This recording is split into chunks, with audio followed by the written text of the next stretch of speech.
Hello everyone, it's me, Bunn. Today we're going to be playing some more Umineko. Hopefully the setting I have for my mic is good. I've altered it just a little bit, so hopefully it sounds fine. I hope it just gives you less, like, feedback and noise. There's still more things I have to do for this actual room to alter the physical room so that it is better, like better quality, but I'm working on it. Cool. All right, let's go ahead and get right into it. What? What do you mean separate rooms? So wait, you and George Nissan stayed in different rooms on purpose? Yes. Is it really so strange? Jessica's cheeks had been stuffed with a chocolate-coated... That's not even fair! Chinsuko biscuit that Shannon had brought as a present from Okinawa. And it all came flying out at Shannon when Jessica cried out, Shannon, why did you even go on a trip to Okinawa? You were even alone with George Nissan. Well, he said there's a huge aquarium in Okinawa and invited me to go. And I like fish and stuff. I like fish and stuff. No, that's not the point. We're talking about a healthy guy and girl going on an overnight trip, right? And you're saying there weren't even any hugs and kisses? And seriously, what's up with the guy and girl staying in different rooms? As for kisses, no comment. But we did hug. George-san's chest was warm. That's not the point. Jeez. Why do couples like this exist? Ugh, jeez. I can't take it anymore. From Shannon's point of view, it was an incredibly happy trip for various reasons, but it looked like Jessica found their pace to be pretty irritating. For a while, Jessica chewed her present. Right. It's like a little cake. Okay. I'm gonna make a noise. Okay, that should be good. I just just shifted my chair a little. For a while, Jessica chewed her present, complaining about her romance and pretending to faint in agony on her bed. Shannon and George had chosen to go to Okinawa because there was a huge aquarium there. They did this because an aquarium had given them the opportunity to start going out. Since their relationship had started at an aquarium, having their first overnight trip also be to an aquarium must have held some commemorative value. It's like a huge commemorative turning point, and your first overnight trip. How could you not make all kinds of progress there? But instead, you both got separate rooms? A couple taking 2 single rooms? Geez, seriously, what's wrong with you? But we are both unmarried. George-san says showing restraint is good manners for a couple. Like I said, the whole point of this overnight trip was so you could overcome that stage, right? You should be way beyond just kissing and hugging by now. Milady, I don't know what you mean by that, but George-sama was a real gentleman with me until the end. That is, I mean, I also wondered if those things would happen, you know, but even though we are going out, I mean, it's not like we were married or anything. These things you seem to be expecting, should only be done after making a vow before God, and, Catholic. Shannon's face got bright red. She made a circle with both hands, restlessly intertwining, separating, and making heart marks with them. Apparently, the dramatic progress Jessica had looked forward to hadn't happened, but it seemed to have been a very important experience for Shannon in her own way. In the end, whether Jessica was jealous of Shannon or made fun of her, it didn't change the fact that Shannon had a huge lead on her.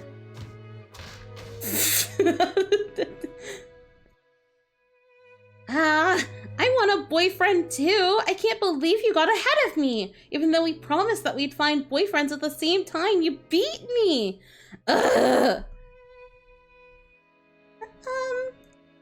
You're a wonderful person, milady, so I'm sure you'll find someone wonderful much quicker than me. Don't try to console me! Shannon, you traitor! Get out! Shut up! Jessica threw several cushions at her, but midway she had an asthma attack and started to choke pretty badly.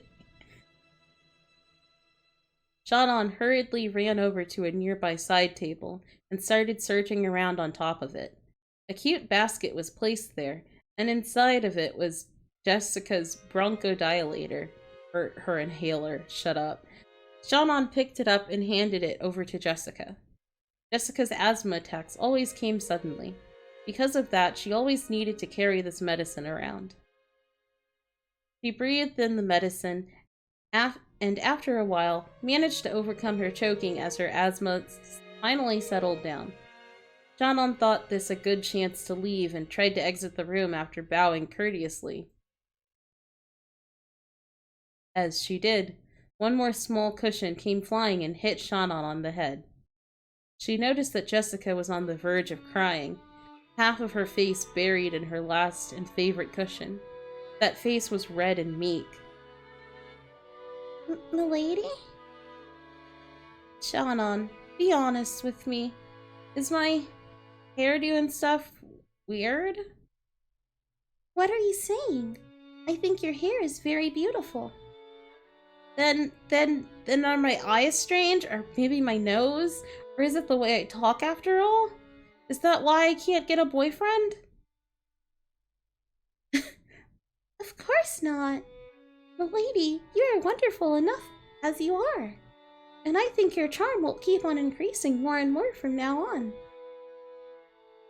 But I'm the only one who can't find a boyfriend. Saku and Hina managed to get boyfriends, but only I can't. Is it because I don't have any charm after all? You know, everyone says they'll bring their boyfriends to the cultural festival. And I was so sure I'd have a boyfriend before then, so I started bragging. Idiot. There's no way I'll get a boyfriend. I'm the only one. Before she realized it, Jessica was shedding huge tears. Jessica didn't really feel like crying, and of course she felt like supporting Shannon's progress and love as a friend. However, as she had cheered Shannon on, her true feelings had suddenly gotten mixed in, and she couldn't help but shed tears. Shannon understood Jessica's innocent and easily injured heart. The rough style of speech Jessica usually used was all just an attempt to protect that fragile heart. As a daughter and successor to the Ushiramiya family, and as a girl isolated on Rokunoshima, the only person she could expose her true feelings to was Shannon. Shannon understood that. So, she strongly regretted acting smug, even if it was only a little. Sorry. I'm so weird, crying like this. Sorry. You are a wonderful person, milady. There's no way you won't find a wonderful man. Shannon, it's about time, right? If you don't go quickly, Genji-san and Mom will get mad. I'm just fine, so hurry up. Sorry for crying like this. I'm just such a moron. Jessica faced away, acting as though she didn't really want to trouble Shannon, waving her hand as though chasing Shannon away. Shannon took that as a sign that Jessica didn't want to be bothered anymore, bowed her head, and left the room.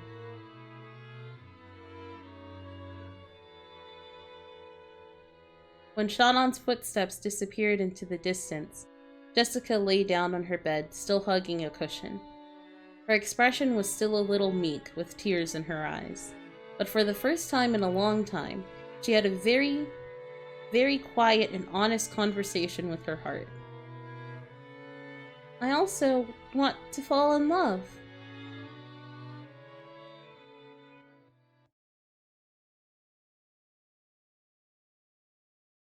Oh. Oh, so sweet. She's just baby. She's just baby.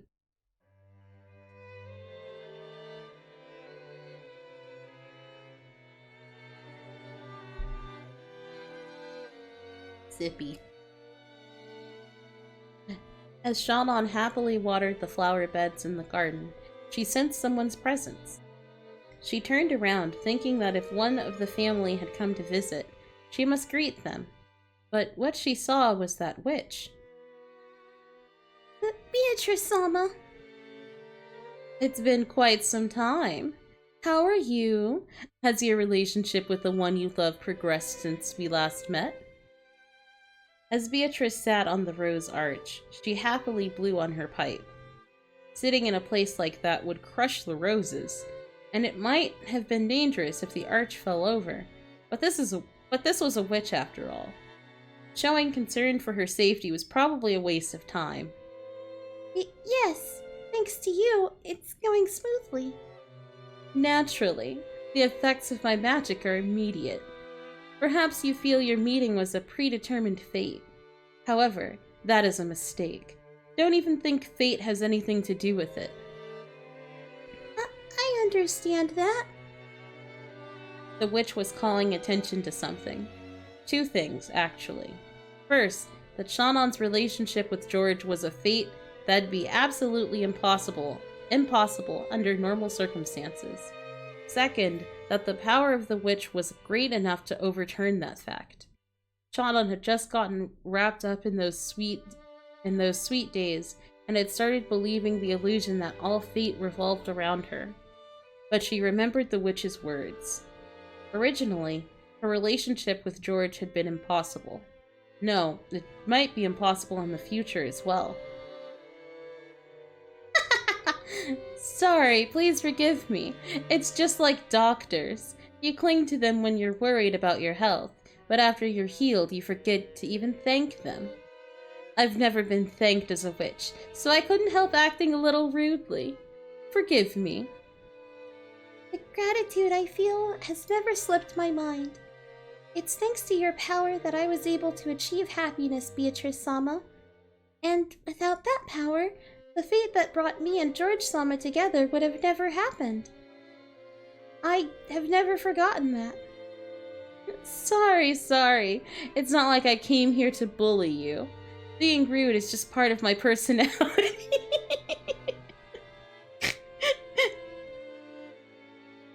Mood.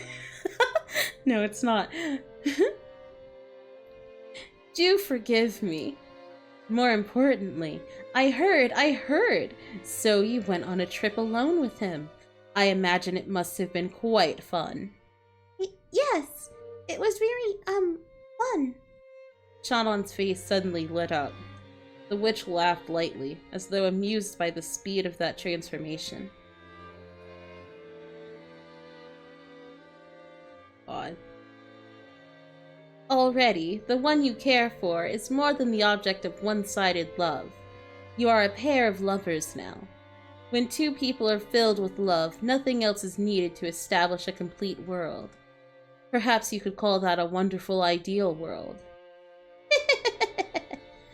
Even witches would be jealous.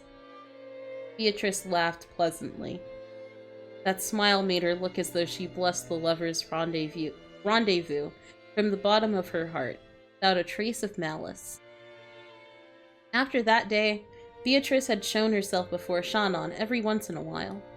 Even now, Shannon thought of her as an unsettling being. However, she was also indebted to this person for the magic that led to her current relationship with George. So Shannon tried with all her might not to act surprised or scared. That's right. Beatrice-sama, I bought some sweets as a souvenir from our trip. Would you, like to try some too? Oh? A souvenir for a witch? It seemed that even a witch who boasted of living for 1,000 years hadn't imagined that she'd receive a souvenir from a sweet lover's trip. Oh my god. Oh, I love her. When she saw that surprised expression, Shannon thought of this witch as a friend for the first time. Oh my god, Beatrice is so baby. Not baby, but... Oh, an Eastern cookie made from wheat flour and lard. To wrap that up in Western chocolate is truly a blending of the Japanese and Western styles, the Silk Road of sweets. What? What's so funny? Nothing. My apologies. This witch, who surely held a terrifying power, was chomping down on sweets one after another, making a sound like a squirrel stuffing walnuts into its mouth. After a while, Shannon couldn't conceal her laughter. A good meal. I should serve you some oh fuck, Dolce Vita from Nero one of these days. Roses are the symbol of eternal love. I believe a rose dolce would be appropriate for you now. The witch was in a great mood, fully enjoying modern candy. Here. I truly am grateful. I believe you've done more than enough for me already, so I'm returning this. The thing Shannon had softly set on the table was a gold-colored butterfly brooch. There is no need to return it. If you continue holding that, your relationship should remain firm in perpetuity. Maybe it was the power of magic that brought us together. But I think only the two of us working together can turn that into something that lasts forever. Love and roses are the same. Too much fertilizer causes the roots to rot. Some flowers cannot be raised without hard work. In that case, do as you wish. You may wear it or keep it in a box. That is my goodwill given to you. Having you return it to me won't please me at all. My apologies. That's not what I... No harm has been done. That brooch is already yours. If you treasure that proof of our friendship, it would indeed bring me some comfort. You may hold on to it and gain its benefits, or you may keep it in a box. If you wish, you may even give it to another who is worrying about love. Or you could simply treasure it. Of course, it would pain my heart if you wasted it. According to Beatrice, she had appeared several times in the past in response to a person's summons, to give them some tool imbued with magical power. However, when most people use that power to resolve their worries, they quickly grew unsettled by it, forgot their former gratitude, and threw away the tools they had been given with disgust. So it is quite rare for me to be thanked for my goodwill. In fact, this might even be the first time. The witch laughed heartily, but it looked like a sad laugh in Shannon's eyes. She herself had been like that in the past. No, maybe she was still like that now. Beatrice was definitely a witch, with a strange and terrifying power. Most people probably wouldn't want to stick around her if they could help it.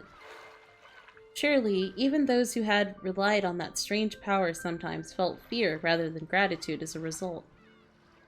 It must have deeply hurt the witch to have that happen over and over. Since the time she had started thinking that way, Shannon had tried to stop being frightened of Beatrice. I think my monitor is just too big. I can't read really hard. This was surely something that had tormented the witch for over 1,000 years. Maybe she really liked those sweets. Beatrice, who normally spoke abusively, praised the black tea that Shannon served her, and looked to be in remarkably high spirits. After doing that for a while, the witch and the servant grew animated in their discussion of the trip with George. The things Shannon actually knew about Beatrice were surprisingly few. First off, she was a ghost-like being who appeared in unexpected places at unexpected times, and it seemed that not everyone could perceive that she was there.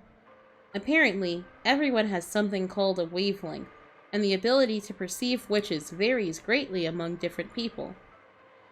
Only Shannon and Kanon could interact with her enough to exchange words like this. There were a few people who could sense her presence, but most people couldn't even feel that much. From what Beatrice said, Kraus and his wife in particular had zero magical talent. And no matter how much she followed them around, they would never notice her. Once earlier, when Shannon messed up and Natsuki got really mad at her, Beatrice had started playing around, hitting Natsuki on the head with her pipe. I see. Natsuki really doesn't notice a thing. This is why this bitch has headaches! Oh my god! Man, I wish the people just, rolling around outside would stop. They said, no. We roll around. That's just what we do. And I'm like, come on. Come on, guys. Anyways, Natsuki definitely has migraines from Beatrice beating the shit out of her. But Shannon, watching that, had burst out laughing without thinking, and had gotten scolded even more. Then, what about the master? I hear he's been doing research in magic, so I'm sure he'll be able to notice you, Beatrice-sama. Kinzo is the same. He also has a pitiful lack of magical talent. It's the blood.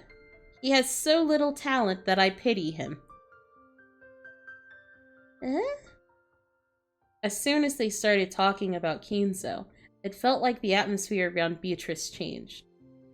She had spoken about Kraus and the rest's lack of magical talent, as though she'd looked down on them, but she spoke of Kinzo in a different way. Anyone connected to the Ushiramiya family would know about Kinzo's legend of the gold. According to that, Kinzo was given the gold after summoning the witch Beatrice. In other words, she must have had some kind of relationship with Kinzo. That was because he succeeded despite having not even a scrap of talent. He kept studying by himself like mad and managed to become a magician. And that's something really incredible, right? Indeed. The witch, who usually looked down on people, was uncharacteristically offering her praise. While she lambasted him by saying he had no talent, she praised his efforts. And then, the master summoned Beatrice-sama with the power of magic. Indeed. Ooh, this face is really good. This one. This is a good face. Well, I only answered the summons on a whim. After all, in this period where magic has long been denied, here is a man who is without a scrap of talent, yet so desperate to succeed. I thought I'd drop by and poke some fun at him, and that's when my luck ran out.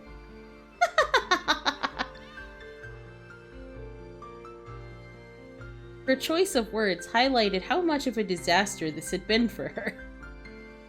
Shannon hesitated over whether it would be safe to continue this discussion, but Beatrice continued on her own, ignoring Shannon. After all, his contract did have a proper format and set of rules. Various procedures were mixed up, but, well, in deference to his enthusiasm, I graciously accepted it. Then I gave him a mountain of gold.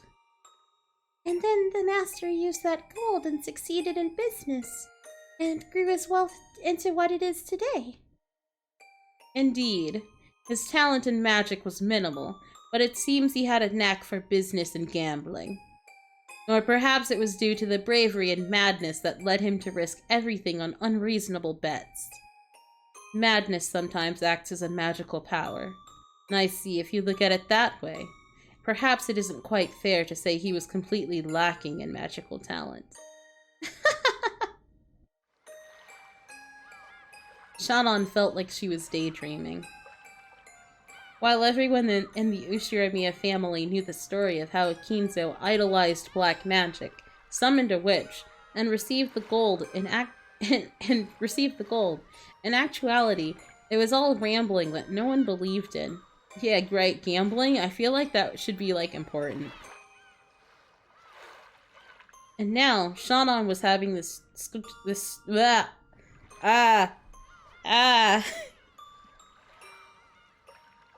And now Shannon was having this story confirmed by the witch herself.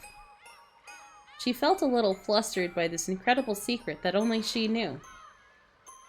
Once Kinzo gained his vast fortune, he could realize every dream that can be satisfied by objects obtainable in the human world. And in the end, he searched for the truth of this world. The truth of this world? The single element that makes up the world. Kinzo, who had gained everything one can obtain in the human world, searched for that, the final desire humans seek. The single element. She seemed to remember the witch using that word before. When Beatrice saw Shannon trying to remember what that was, she laughed bitterly, waving her hand and saying there was no need to worry. I underestimated Kinzo just a tad. I truly didn't expect him to display such power. And thanks to that, I'm in this state. I've been sewn in place on this island for several decades now, without even a friend to drink tea with. No matter whom I try to talk to, my voice doesn't reach them, and no matter where I go, I cannot do anything. Such boring decades. As she laughed in self-derision, she tapped her teacup with her finger. It made the light sound of pottery. Shannon didn't know whether the word self-derision was really an accurate expression to describe the look on the witch's face. Shannon didn't understand everything, but she could more or less figure out the situation. And it was probably a topic that she couldn't press the witch on easily, not unless the witch started talking about it herself. To sum up everything she had said until now, Beatrice, who had been summoned by Kinzo's magic, would not leave this island for some reason, and she had lost her power in her form, living her days in boredom. During that time, her words had reached Shannon, who never forgot to show sincere respect for the witch. Yeah, it's like really sad. And Shannon had helped the witch regain her power, if only a little bit.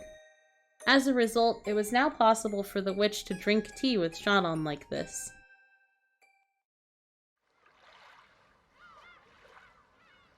Beatrice-sama, what in the world was that mirror you told me to break? Ah, that.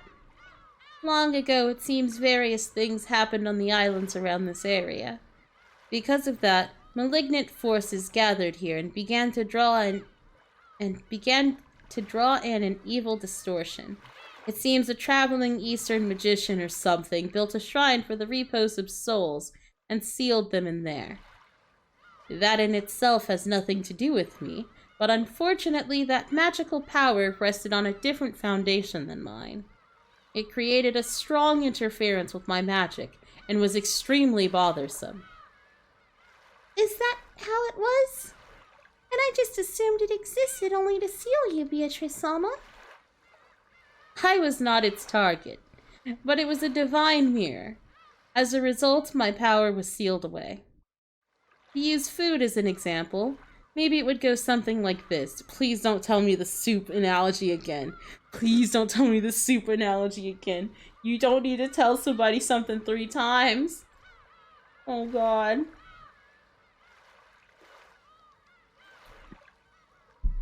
Oh god. Let's say the Western food I ordered is being made in the kitchen. Okay, thank god. However, when they try to set the table, the area for the guest seating is in the Japanese style with Japanese-style dishes. So, the kitchen is unable to serve a plate that would be out of place, and no matter how long I wait, my Western food won't arrive. Something like that.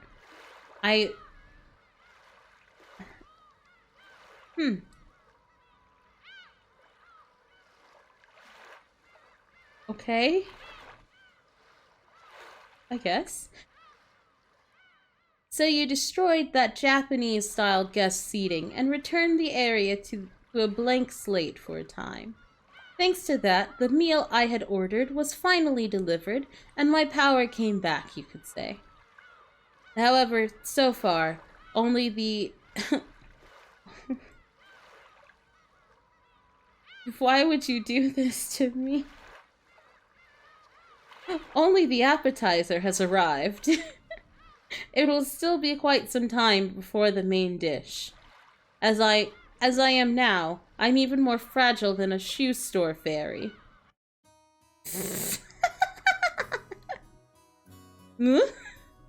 What's so amusing? Nothing. I just thought your metaphor was pretty funny. I never would have thought to use a story about food as a metaphor for magic. I thought it a rather skillful comparison, but I certainly didn't expect it to be laughed at.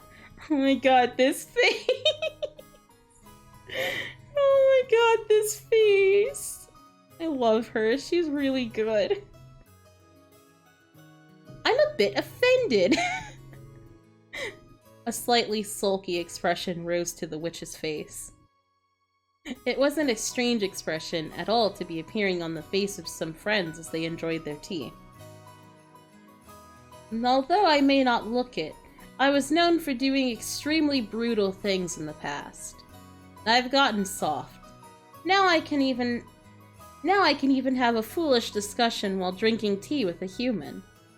She was probably talking to herself. As Beatrice gazed at the seabirds tracing the horizon, she put her tea to her lips again. The clouds have come out. When the ocean loses its brilliance, it's nothing more than a gray puddle. You think so? I think the ocean is a beautiful deep blue, even when it gets cloudy. Maybe the witch noticed the deep meaning behind Shannon's words.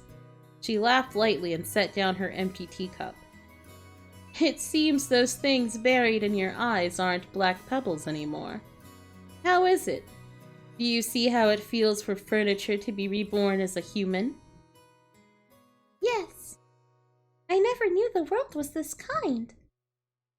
Since the start of her relationship with George, Shannon's face had grown brighter more often. Her smile had made everything go smoothly, and had even changed her fortune. Shannon made less mistakes in her work than she had before, and the family members' opinion of her was slowly starting to change. Just the other day, she had been surprised when Kraus, who rarely exchanged words with her, had suddenly started talking to her. You've been wearing a splendid smile more often lately, haven't you? Has something good happened? No, but every day is fun, yes? Wonderful. It goes without saying that coffee is more delicious when poured with a smile. Could I ask for that smile once more? Yes, sir. Oh my god. Oh my god, her face, she's just so sweet. That had become a chance for Shannon to gain confidence in herself. Of course, it didn't go beyond her own heart, and it wasn't so big a change that anyone would notice. But she had begun to change bit by bit. Shannon understood it clearly. Knowing love was the same as gaining a soul. The same as being reborn from furniture into a human. There was absolutely nothing mistaken in Beatrice's words. By knowing love, Shannon had learned what it was to be human. These have been unusual snacks. It was time well spent. It's probably about time for you to return to your work, so let us end our tea party now. After all, it seems a certain person doesn't like seeing us drink tea together. Huh? The witch gripped a teaspoon and flipped it with her fingers, sending it up in the air. After that, it was launched by the fingers of some invisible person, and flew straight into a nearby bush. The bush shook violently, and Kanan came out. It seemed he had been there for some time, watching their tea party. The spoon was gripped in his hand. If he hadn't caught it in an instant, it might have hit him hard in the forehead, and caused him to start oozing blood. Do not worry. Our tea party is over now, Kanon. How long were you there? If you had called to us, I'd have poured you some tea too. I imagine that you didn't want to interrupt a... Ooh. I imagine that you didn't want to interrupt a pair of women talking, right? Kanon kept silent, but there seemed to be a slightly hostile look in his eyes. On the outside, he acted with respect. But unlike Shannon, Kanon did not trust the witch. When Beatrice hit the table with her pipe, the tea set turned into gold butterflies, which flew upwards all at once. They then scattered in every direction, and the cleanup was already done. It was fun, Shannon. Let us meet again if the chance arises. My magical power is still quite lacking. It's tiring even to show myself. If you're that tired, never appear again. Kanon had said it in a small voice, but the witch seemed to have heard it perfectly. She giggled, but did not reply. Shannon, tell me more about George at our next tea party. There are no snacks sweeter than a person's love life. See you again. There she goes. Beatrice's body also became gold butterflies, which scattered in all directions and disappeared. It was a fantastical and beautiful scene, like a blizzard of gold leaf. For a while, Shannon quietly watched the witch's exit. Kanon approached her from behind and spoke with an expression that was drastically different from hers. Nei-san, didn't I tell you to stay away from her? Beatrice-sama isn't that bad of a person. Yes, she might be a little shady, but... The fact that only we can see her is suspicious enough. That thing isn't human. Who knows what she might be planning? Kanon-kun, I think that's a little rude. There is a touch of sternness in Shannon's voice, which was unusual for her. To Kanon, who knew her well, she must have sounded extremely stern. Kanon, looking excessively surprised considering Shannon's tone, fell silent. It's true that Beatrice-sama is different from humans. She has a terrifying power, so I think it's right for us to fear and respect her. Still, I think it's incredibly rude to despise her just because she isn't human. I understand what you're trying to say, Nei-san. You've changed ever since she gave you that brooch. It's like you're her prisoner. She brought you and George-sama together, and now you're indebted to her. Don't say things like that. That thing isn't human! We don't know what she's thinking! So you mustn't trust her. And we aren't humans either, Nei-san. Kanon's words grew more serious. Those words probably gouged at Shannon's heart. She bit her lower lip and hung her head. We are furniture. Even if we receive names and are treated as humans, that won't change the manner of our birth. You are no longer furniture. Those words Beatrice had given her, which had made her happiest, floated through Shannon's mind. I am not furniture.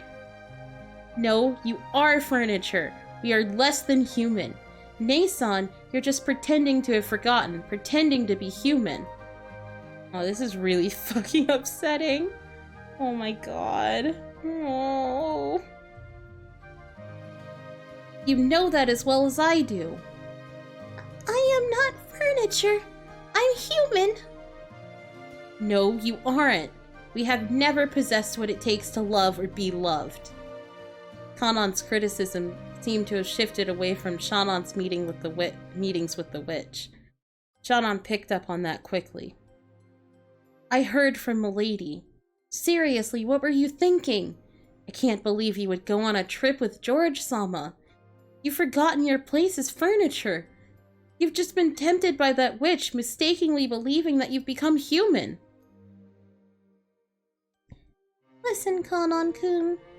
It's true that we're furniture, lesser beings inferior to humans. But if it were possible to make up for what we lack, wouldn't that be the same as becoming human? Such a thing could never happen. No, it could. If we can do that, we won't be furniture anymore. We can become human. Ridiculous. As if you could ever do such a thing. Kanon spat those words out, but did so weakly and turned away. He was probably giving up. After all, the suffering he'd undergone during those days he lived as furniture, his heart was firmly sealed. You can do it too, Kanon-kun. You can become a normal human. Stop it, that's the witch talking. Yes, Beatrice-sama taught me. By obtaining the single element of this world, we can become human. Or rather, nobody's human if they don't have that. That's why people spend their entire lives trying to gain that single element. I don't understand what you're saying, Nason. I don't want to listen to ranting. Then I'll teach it in a way even you can understand. Look, see what I'm pointing at? Shannon quietly pointed at the sea, towards the horizon.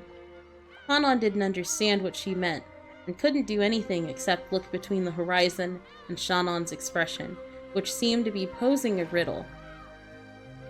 The sea. Kanon-kun, what color does the sea look to you? It was an extremely simple question. For a while, Kanon tried to guess at the meaning behind it, but he couldn't think of anything, so he answered obediently. It's a hazy dark gray color. So what? Objectively speaking, the sea, laid out beneath a cloudy sky, could probably be described best by Kanon's words. But as Shannon closed her eyes and smiled, she shook her head slightly. It looks deep blue to me.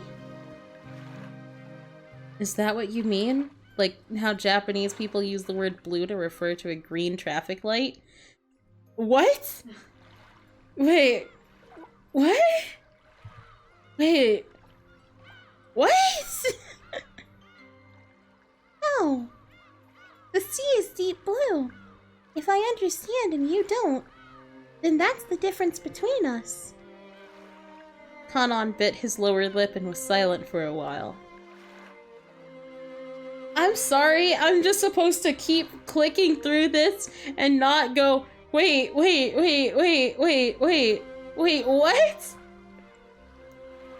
What? What do you mean the word blue to refer to a green traffic light? What the fuck does that mean? Literally, what does that mean?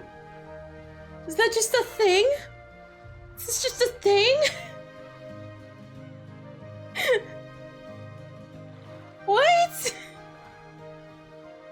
I don't understand. I don't understand.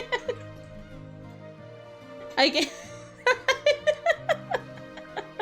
I'm just like, what? What? I guess it's fine. Whatever. I don't understand. Kanon-kun, would you stick out your hand?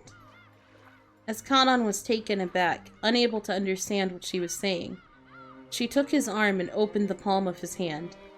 Shannon softly set something there.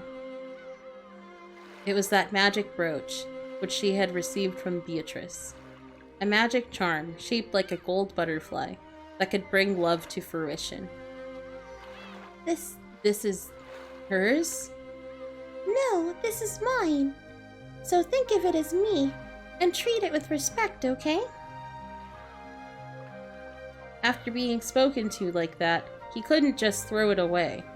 Kanon didn't know what he should do, and he stood there confused for a while, the brooch still on the palm of his hand. Shannon put the palm of her hand on top of Kanon's, and the brooch was warmed by both of their hands. This charm holds true magical power. I'm sure it'll teach you an important emotion, Kanon-kun.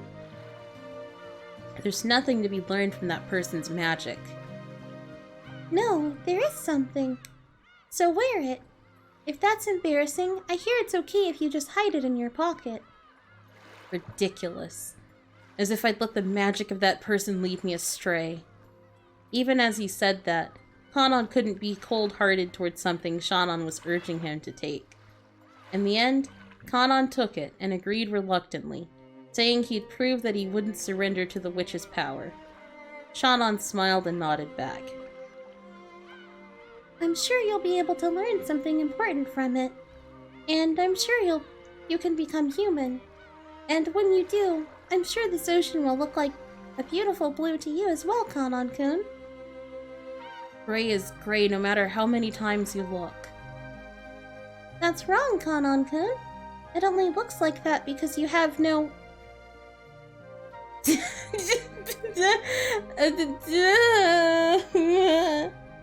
There are lots of four-letter words. There's so many.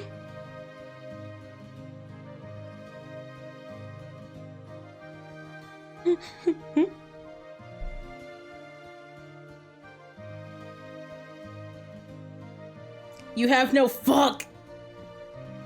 You have no dick. You have no shit.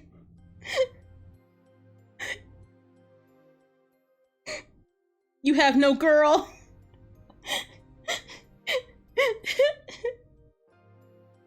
Okay, that's enough of dunking on Kanon for no reason. Huh? Because of the howling wind, he hadn't been able to catch the main point of what she just said. So Shannon said it once more. The single element of the world. She spoke once more of the world where it existed, where the sea was a deep blue. I'm sure you'll be able to see a deep blue ocean too. After all... Without love, it cannot be seen.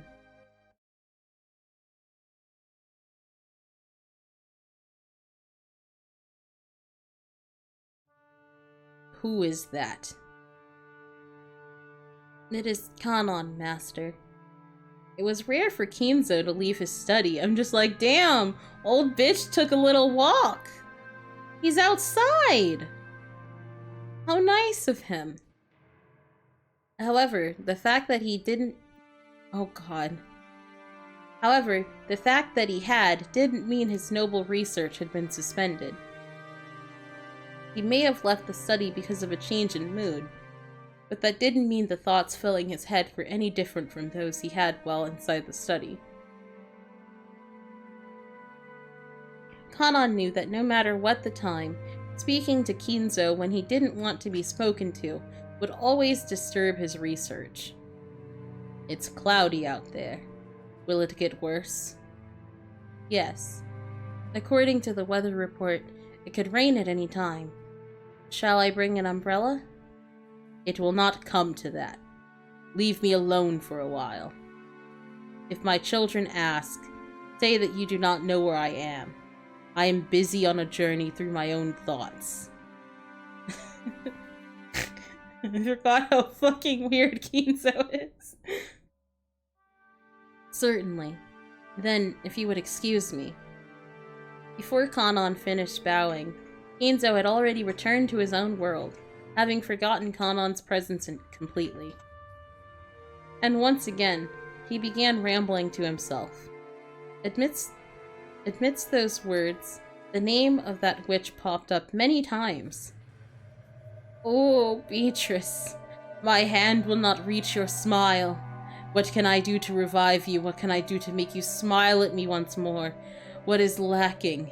My research, my materials, my catalyst? Or is it magical power, or luck, or an oracle? Oh, Beatrice, what can I do to see your face one more time? Oh!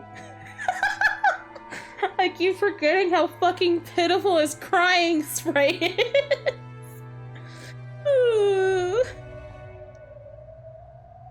As Kanon listened to his master's weeping voice with his back turned, He turned around just once. When he did, right behind his isolated old master was the shadow of a person who shouldn't have been there. It was the witch. At once, thinking that the witch must be plotting to do Kinzo some harm, Kanon dashed back to Kinzo and tried to form a shield with his body. But when he saw the expression on the witch's face, that emotion of his vanished. After all, Beatrice's expression was sorrowful, or maybe pitying. This is sorrowful or pitying? She is so sad for him. She's like, oh, this is so sad. Oh my god, this is not... She has sadder faces, are you fucking kidding me? Oh, there you go. You fool, Kinzo. Can't you see me even though I am here? Right behind Kinzo as he repeated the witch's name over and over, desiring to be reunited with her more than anything else, was the witch herself. And yet Kinzo didn't notice anything. When Beatrice tried to rest her hand on his shoulder, he didn't notice. Why? Why does my hand not reach Beatrice's smile? Is it the age of the moon? The cycle of the comets? The alignment of the planets? What is lacking? What is? It's useless, Kinzo. Without love, that cannot be seen. Kanon took the brooch he had received from Shannon out of his pocket. By learning something new, would he become able to glimpse something he couldn't see now? Without love, it cannot be seen. He looked at Kinzo's back once more. The witch could no longer be seen there. Damn. Ooh. Ooh.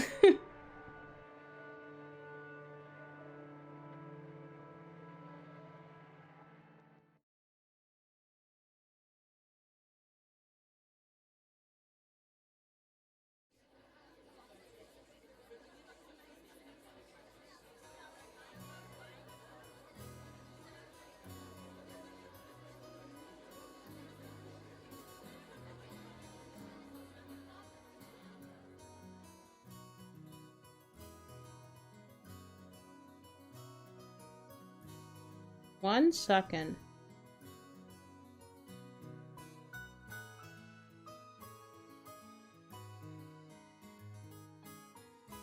The biggest fall event for the Ushiramiya family was the family conference in October.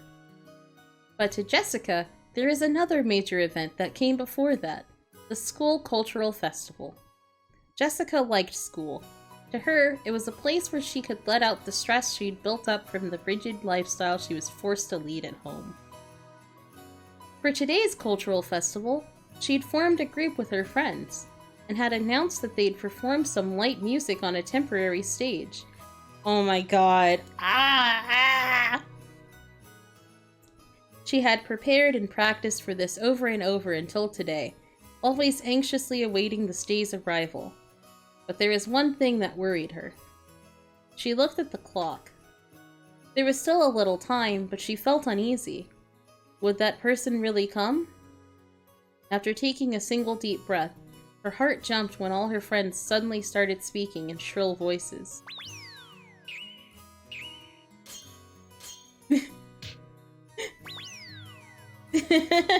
Oh, the sound effects. So cute. No way! Hina's boyfriend is so awesome!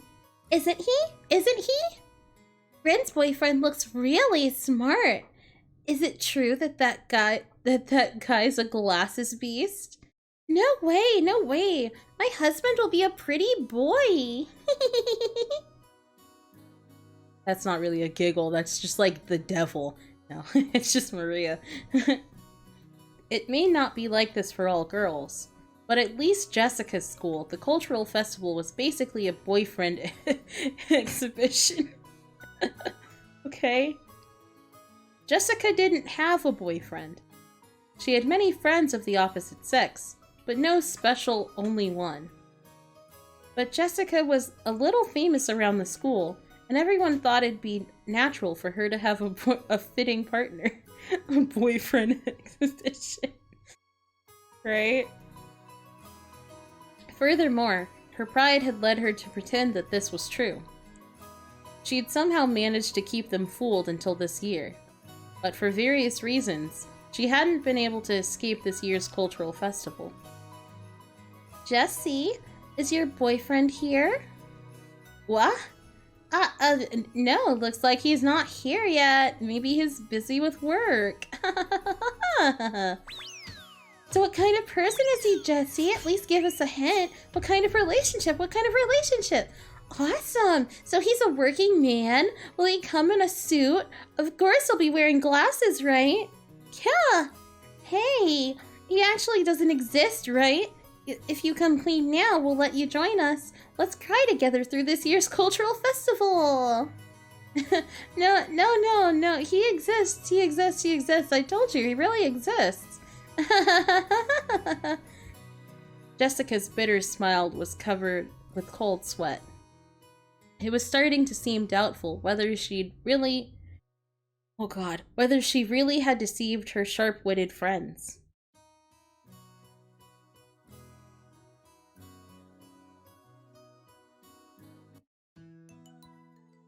Okay, then how about making a fake boyfriend and taking him with you? The fake? Who?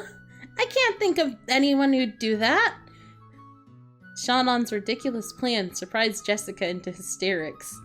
Even so, it was probably more realistic than the crazy methods running through her head about getting a boyfriend in the big rush before the cultural festival. For example, what about Kanon-kun? Kanon-kun? No way. Anyway, I'm sure Kanon-kun has work on the day of the festival, and I don't want to bother him.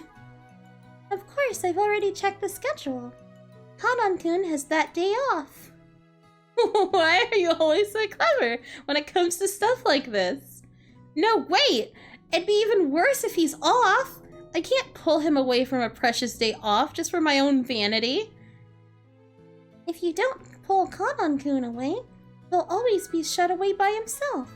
So I think it'd be perfect if you could drag him out of his shell. You think so?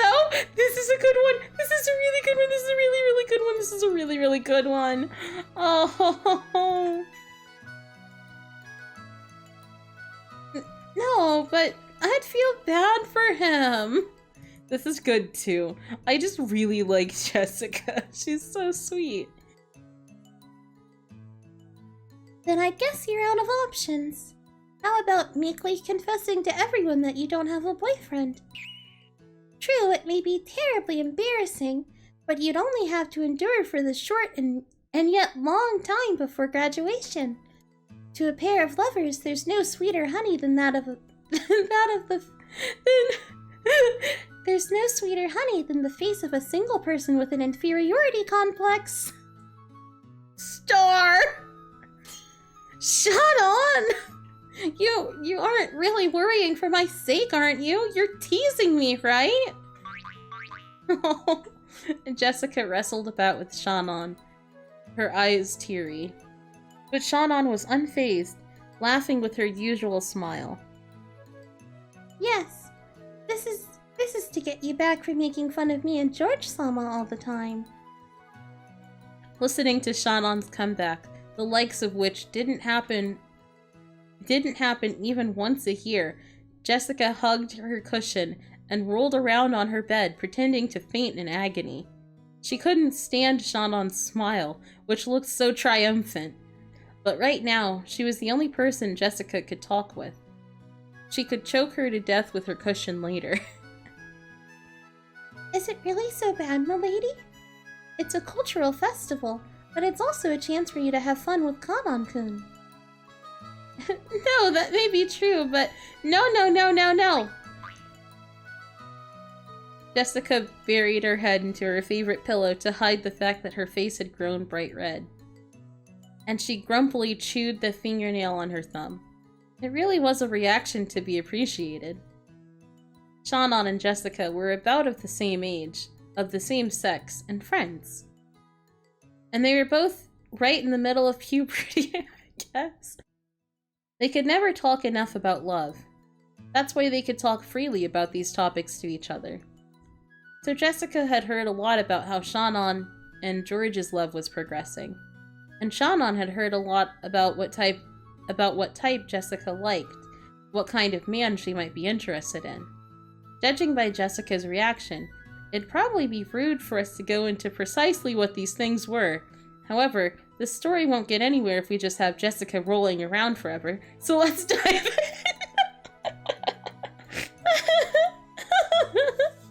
This is good.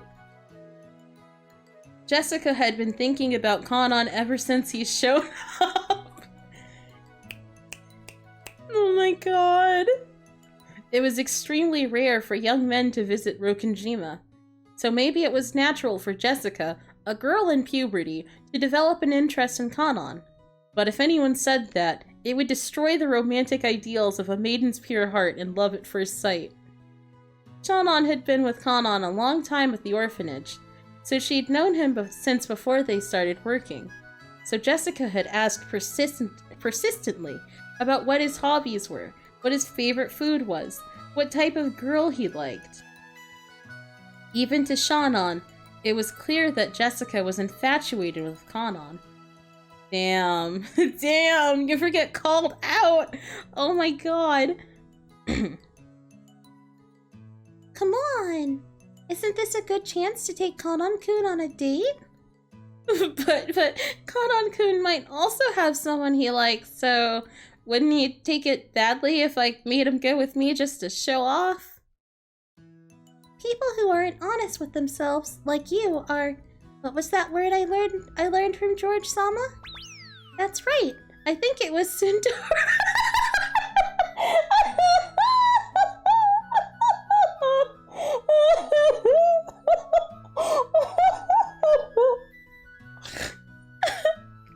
Damn, Jessica. You ever just tsundere? Apparently, there'll be all the rage in a decade or so.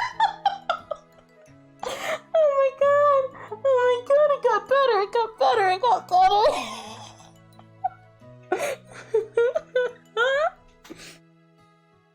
Holy shit! Holy shit! Oh my god! Oh my god! Oh my god! Wow, George Nissan sure is incredible. Managing to foresee future trends like that. Awesome! No, wait! Are you saying I'm living in the wrong decade? Ah, give up! It took several days of wasted efforts, but in the end, Jessica agreed to the plan of having Kanon pretend to be her boyfriend. Oh my god. Holy shit.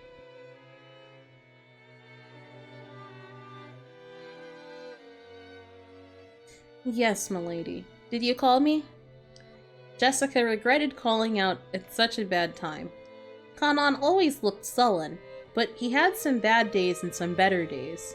Unfortunately, this reaction was one of the former.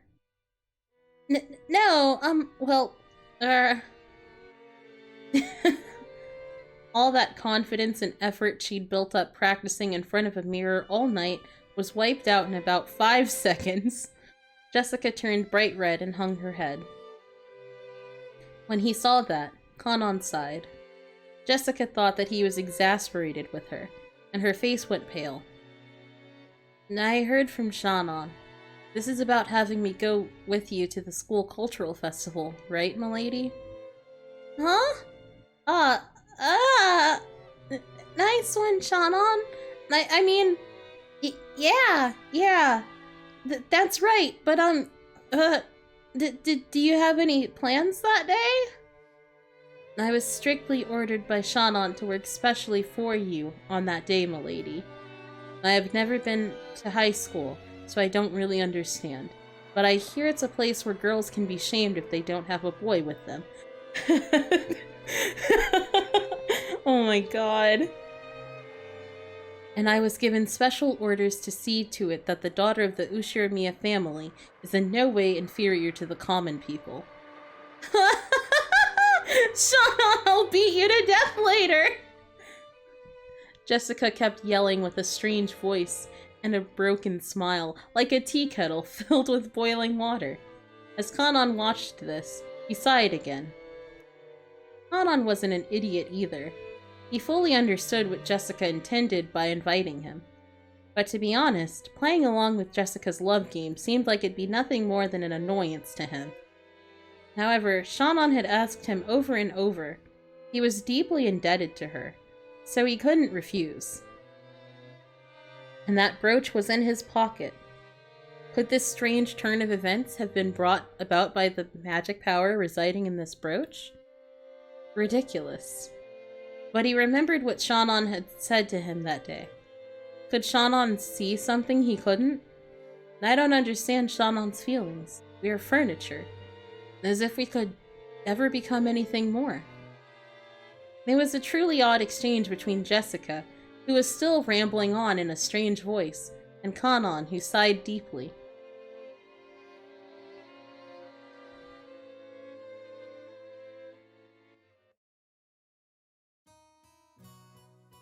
Jessie, someone's here. Didn't you hear? Sorry. Who is it?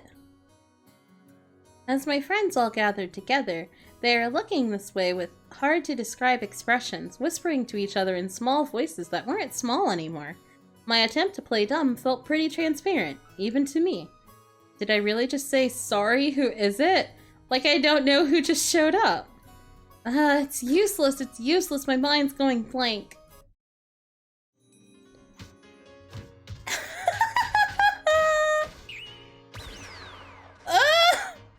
Oh god! Oh my god, look at him! Oh my god. Little Sasuke ass motherfucker.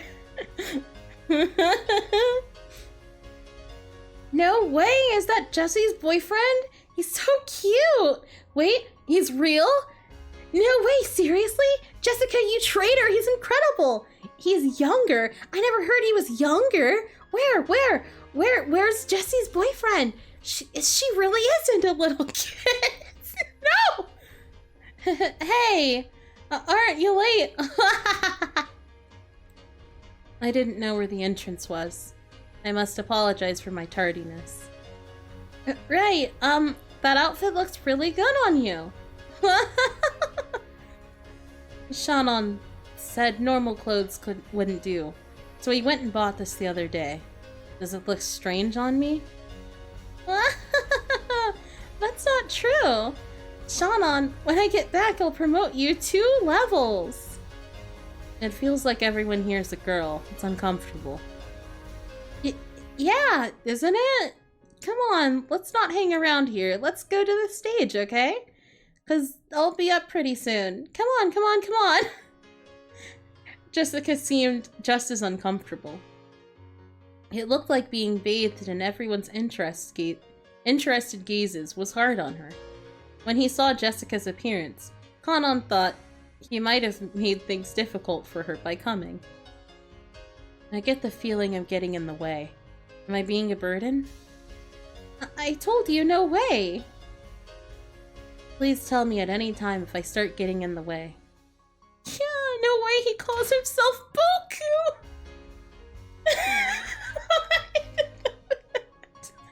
Oh my god. There's no way you'd get in the way, Kanon-kun. Yeah, she calls her boyfriend Kun. What would you like me to do, milady? No way! She makes him call her milady like a butler! Oh my god, No, you can't call me milady today! Is that so? As you wish, Jessica-sama. Yeah, she's trained him to call her Sama! Sorry, Kanon-kun. Could you close your eyes for just 3 seconds? Yeah, a kiss. It's a kiss. She's gonna kiss him! As you wish.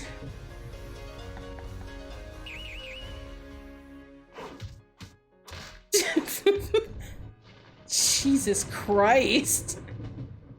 By the time Kanon opened his eyes, a horrible tragedy had occurred in the room. Everyone had been driven into the walls, their arms and legs outstretched. Jessica had slipped her brass knuckles back into her pocket before Kanon's eyes opened. Anyway, let's go over to the stage. Our turn's coming up soon, so take a seat and wait for a bit. 'Cause we've gotta get ready. Go straight to the end here, and you'll see a temporary stage. You'll know where to go. Please wait there. She pushed Kanon's back, as he seemed to be having trouble moving himself, and chased him out. Even though Kanon was confused by Jessica's attitude, and her panicky state, which he'd never seen before, he followed her instructions and headed in the direction she had indicated. After seeing him off with an awkward smile, Jessica slammed the door shut and yelled loudly. There you go! You saw it, right? You saw that! Are you happy now? Wah! Sucks for you! I lost the bet. I was sure Jessie didn't have a boyfriend. Are you sure that was her boyfriend? I'll bet she's just abusing one of her servants, right? Ah, Jessie's boyfriend's incredible! Shut up! Come on, let's get ready! When Jessica took the brass knuckles out of her pocket again, everyone energetically returned to their tasks. You ever just have to beat your friends nearly to death? Make them shut up? My god! Oh my god. Kanon went down the corridor Jessica had shown him, and ran into a temporary stage setup where the vending machines should have been. It was probably being rented by the hour by some group or club. The ones singing were student groups, but the crowd was still incredibly excited. Disliking the clatter, he leaned against a wall in the darkness by himself. So this is what they call high school. It sure is noisy. That's what Kanon thought. Then he remembered Jessica just now, acting in a way that he'd never seen before. Honestly, she was in such high spirits that alcohol might have been involved. To him, remaining composed and intellectual at all times was the highest virtue. In that sense, it was very hard for Kanon to get used to the atmosphere of a school. Cultural festival. He had a responsibility to report everything he saw and heard to the master. But he also had to report about how Jessica had acted without restraint earlier. At the very least, it was not fitting for the daughter of the Ushirimiya head family. The master, Kraus-sama, and especially Natsuhi-sama, will probably be angry. If I am to report it in a way that protects Milady, should I blame it on inappropriate school friends? What was all that? So stupid. This little snitch! That's all he does! He said, I'm snitching all the time. And it's like, come on, Kanon, come on. Kanon thought back to how Jessica had acted earlier and sighed again. He could understand Natsuhi's headache a little now. Come to think of it, Natsuhi-sama, as the president of the PTA, was supposed to go to an informal gathering after attending the ceremony in the gymnasium. She said she wouldn't be able to see Milady's performance, didn't she? That's probably for the best. Crowds certainly are unpleasant. What in the world is going on? Several female students keep glancing at me. It seems they're all whispering the same things Milady's school friends said, and it's truly unpleasant. Come to think of it, didn't Shannon warn me? If you walk alone at something like a school festival, you'd better watch out because lots of strange people will come and talk to you. Excuse me, are you by yourself? Just as expected, a group of girls I'd never met started talking to me. Their stares started to make my back tingle. Didn't she tell me some magic words that could chase them off in times like this? Sorry. I'm with someone. Uh-oh, really? I'm sorry. Ah, it worked. Instant reaction. Well, that got rid of them, but it hasn't really changed the number of people staring at me. Holy shit. No, it's that kid! That's Jesse's boyfriend? No way, it's that kid? I can't believe it! I was sure he was fake. Isn't he cute? So he's younger? Lucky Jesse! There's no way I'll ever come to a place like this again. Kanon sighed for about the zillionth time that day. When he did, the lighting changed and the standing audience started cheering. He looked around and realized that there was suddenly a large group of people there. And unlike earlier, they were mostly guys. With this huge crowd, he couldn't even see the stage. Fortunately, there was a fallen beer case nearby, so he tried using that as a footstool. When he did, he realized that there was now a new group on the stage. Their leader is Milady. She's changed into stage clothes, and she's even holding a guitar. I didn't know she could play. Then again, maybe she can play. I've seen her practicing air guitar before. Natsuhi-sama wouldn't approve of any hobbies outside of study. Maybe she was always practicing in secret.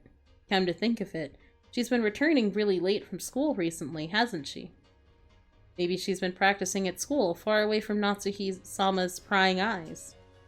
It really is for the best that Natsuhi-sama didn't come. If Milady were to get scolded by Natsuhi-sama after putting so many hours of practice in, she'd probably be dejected. Jessie-sama!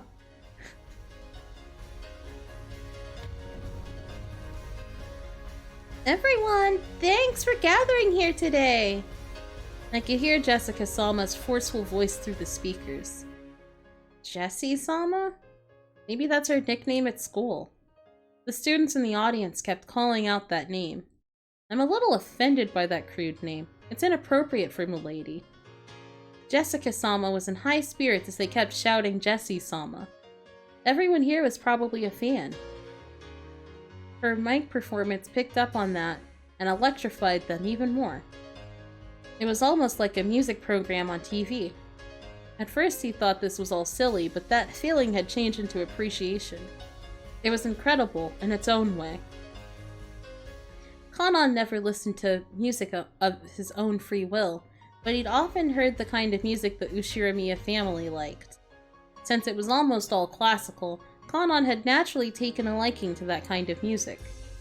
So to Kanon, the song Jessica sang was, how should you say it? Extremely colorful. In any case, if Natsuhi-sama heard it, she'd probably faint.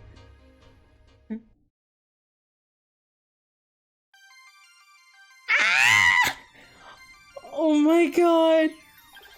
Holy shit. Are you serious? No fucking way! No fucking way!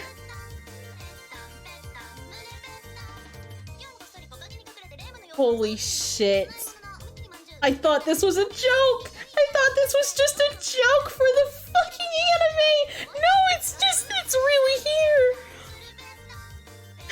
Oh my god. But everyone looked like they were having a really great time. Some die-hard fans, who had even brought pin lights, sang along and danced crazily with the same movements, almost as though it had been planned ahead. On the stage... Please clip this, please God, clip this! On the stage, Jessica-sama also sang enthusiastically, dripping with sweat. He couldn't find a single element that was appropriate for a daughter of the Ushiramiya family, but it looked like so much fun. Jessie-sama! Jessie! Jessie! Oh my god!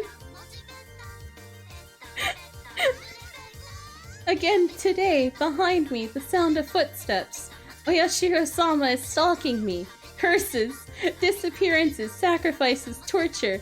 Onikakushi, does that make me a good snack? Don't say Marissa! Oh my god. I can't. Oh my god!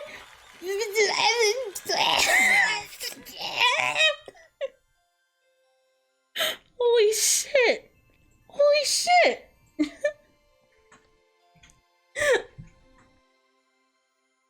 I must not go along with it, but at any rate, Milady is full of life and looks like she's having a great time. As I watched Milady enjoying herself, I thought, could this be Ushirimiya Jessica's true nature? Don't I know better than anyone that during her life on Rokenjima, she's had no choice but to kill her sense of self? So the time she spends not as Milady, successor to the Ushirimiya family, but as a single girl called Jessica, living her life to the fullest, must be very important to her. I've worked close to Milady, seeing her in all seasons, and thought I knew everything about her. But that was all limited to one side of her, the Milady of Rokenjima. We are furniture. We serve on Rokenjima, and end our lives on Rokenjima. No, you don't. You can literally leave. That's the one thing you have. So I've come to think of Rokenjima itself as our whole world. As though, like in Ptolemaic theory, the ocean spilled off the end of the world into an abyss. But when I look at Milady like this, I can see how horribly narrow that outlook is. I still can't go along with the excitement of the crowd, but I feel like I can see something that cannot be seen on Rokenjima. Now, I'm not sure if this is the unseeable thing Shannon was talking about, but the ocean still doesn't look blue to me.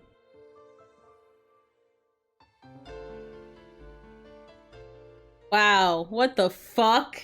What the fuck? I thought it was just an anime joke, but no, it's not an anime joke. It's literally just in a fucking game. Oh my god.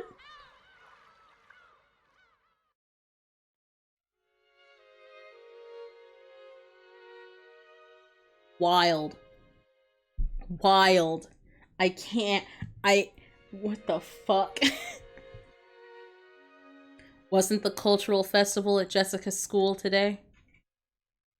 How is the principal doing? He seemed to be in good health. That's right, Diet member Takamiya was also there. He said to give you his regards. Busy as usual. It appeared so. That person is also very energetic. Oh, and I believe President Emoto also made an appearance. Naturally, the topic of Jessica's cultural festival came up at dinner. School events often became social gatherings for local volunteers. It was the same for the Ushirimiya family, who were celebrities around here. Natsuhi remembered the name of one VIP after another at that social gathering, telling Kraus the news about them. Jessica didn't really have any interest in that discussion, and rudely slurped her pumpkin soup. Milady, perhaps you ought to take more care with your manners. Yeah, sorry about that. Jessica, how many times must I tell you to watch your language? Yes, ma'am, Jessica answered, discouraged. When he saw that, Kraus smiled a little and paused his conversation with Natsuhi. How was the festival for you, Jessica? Huh? Well, it was okay. I was watching. You did an excellent job. Huh? Well... Jessica's face turned bright red. She probably hadn't imagined that Natsuhi would actually come to see her on stage. She felt a mix of happiness and embarrassment.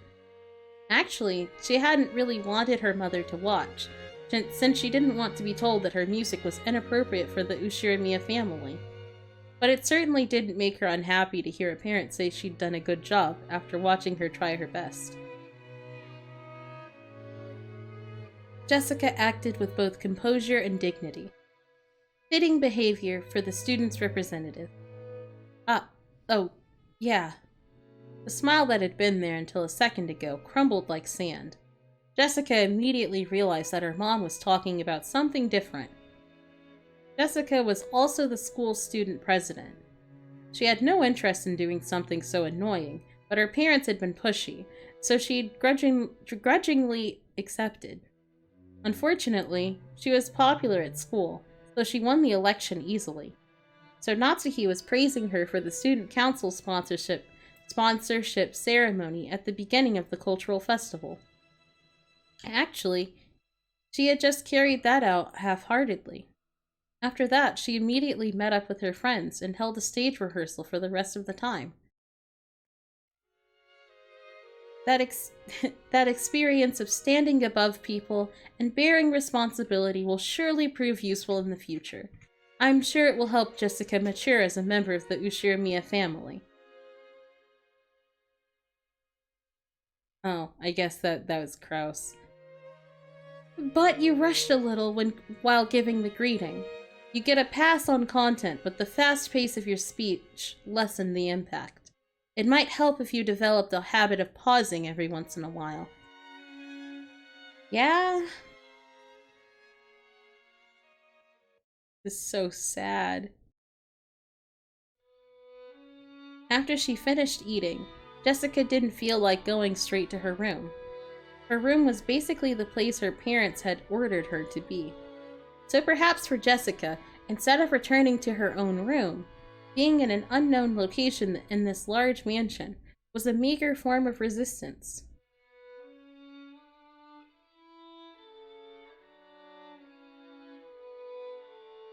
Jessica felt that even being in the mansion made it hard to breathe, so she went outside to the rose garden. Well, even if she did show up, I'm sure she would have said something about how it wasn't appropriate for a successor of the Ushiramiya family. So, isn't it better this way? Jessica laughed at what she was sulking over. She laughed at what kind of words where am I? She laughed at what kind of words she could possibly have been expecting. That was dumb of me. In the end, I was just acting like an entitled brat. I'm just a little exasperated with myself, and it makes me want to laugh. Milady. Well, Kanon-kun, don't scare me like that. Just as she was about to force a laugh, Kanon suddenly started talking to her, and she choked. What's up? Got something to say? Yes? Jessica's expression became the one she always wore when looking at Kanon. The listless Jessica from a second ago was gone. If he had still only known Jessica as the eventual successor to the Ushiramiya family, as he had until yesterday, he might have mistakenly thought that Jessica's mood had sprung back to normal. But that wasn't right. He now knew a part of her that he couldn't have seen until yesterday. So he understood that there was no way Jessica actually felt the way she appeared.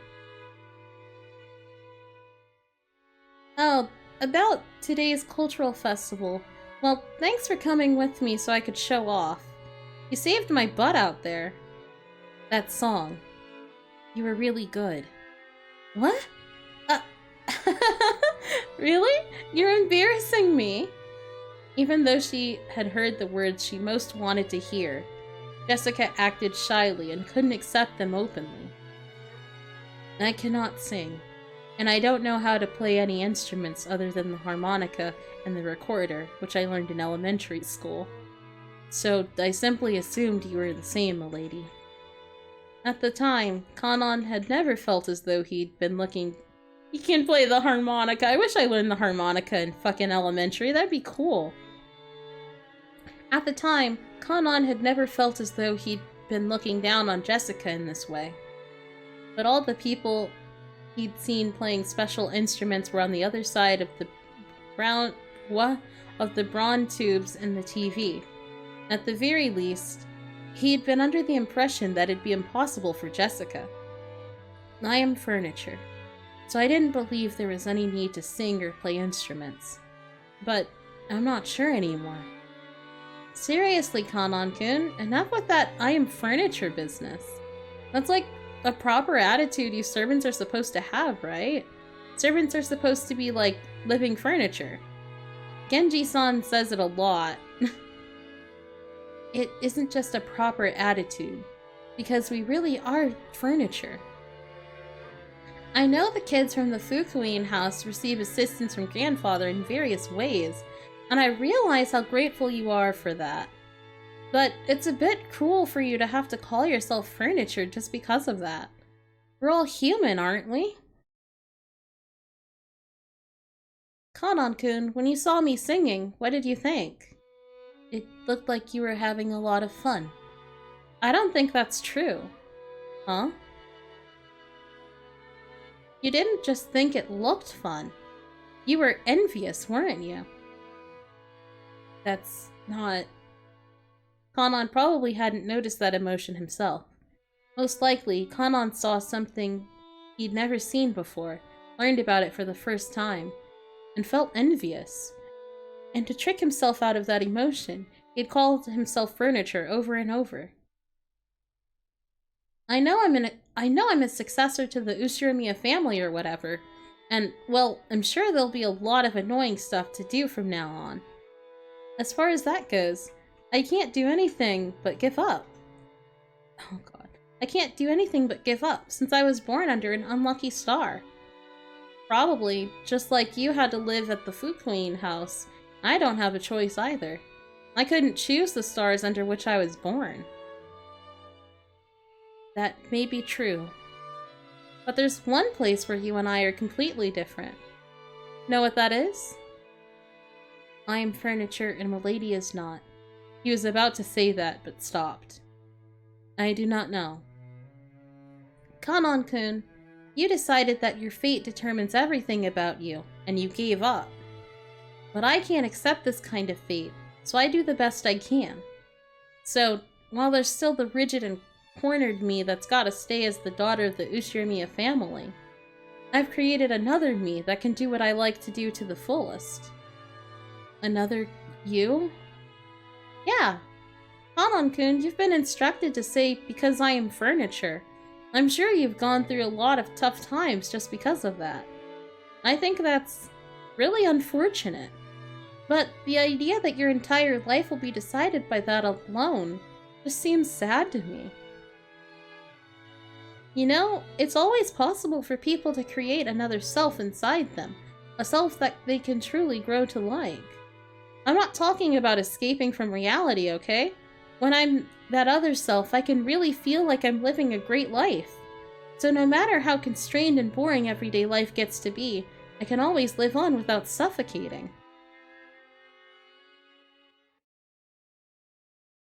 To make another self inside yourself that you can truly grow to like.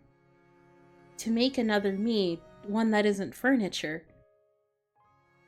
Through her relationship with George-sama, Shannon has given birth to another self that isn't furniture? And did this other Shannon see something that cannot be seen by furniture? That's right. Well, I don't know anything about your private life, Kanon-kun, but I can sorta guess. Your private life probably doesn't exist at all. Am I right? Kanon couldn't reply, but that was answer enough. He had no concept of a private life. So Kanon would always be Kanon. So furniture would always be furniture. Kanon-kun, Kanon isn't your real name, right? In the Fukuin house, new graduates would be given new families and a new life, so they were also given a new name. In his case, that was Kanon. Certainly, this name of mine may be a temporary thing. Before, he had thought of himself as Kanon and no one else. But he remembered. There definitely had been another self that wasn't Kanon. But that was far, far away beyond the distant fog of oblivion. So, even if for you, It should be okay to have times when you're Kanon-kun, and times when you aren't. Maybe when you act as a servant, that Kanon-kun calls himself furniture, and strictly limits his own will. But when you aren't Kanon-kun, I think it's okay to live much more freely. Those words definitely weren't just lip service. Jessica had also been like this in the past. She had cursed her own birth into an environment different from all of her friends at school. Only she had been in a heavily constricted environment, forced to learn all sorts of things, and she had even been told whom she was and wasn't allowed to play with. It may have been sad, but she'd given up, resigning herself to the fact that she'd been born under that kind of star. But one day, Jessica stopped giving up and surrendering. Stuff like Ushirimiya family customs and pressure didn't matter. She created a real Jessica inside herself, one who could do what she really wanted to do. You know, I go by the nickname Jessie at school. When I'm Jessie, I live life honestly and to the fullest. And because of that, I can do my best when I'm Jessica too. Would it really be so bad if you could also have times when you're Kanon? And times when you're, your real name? When you aren't Kanon? Can you try becoming another self that you can like? A time when I am not Kanon. He'd once thought of his real name as being completely meaningless. Because of that, he thought that Kanon summed up everything about him. And now Jessica was telling him to create something new, another self that wasn't Kanon.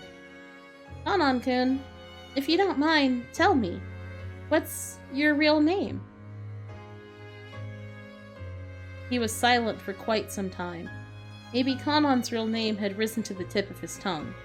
After hesitating for a long time over whether he should say it, in the end, he swallowed it back down. I forgot. My name doesn't matter anymore. Those words contained a faint rejection. No matter what kind of real name I had, the only truth now is that here I am Kanon. The past has nothing to do with anything.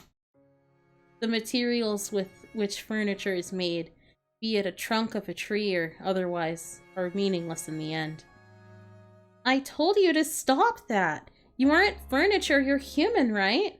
I am not human! Kanon clearly voiced his refusal. It was with a rage that he normally didn't show. Jessica couldn't say anything back and was struck silent. You are human, milady, so you are free to live any way you please, and any kind of furniture and any kind of future is possible for you. It's almost like you have wings and can dance through the sky like a bird. But I am not like that. Even if I looked like a bird, I'd be nothing more than a domestic duck. Even though they have wings, they cannot fly. To speak to me of that dream in the sky despite that, it's too cruel. Furniture and ducks? What the hell is all this? No.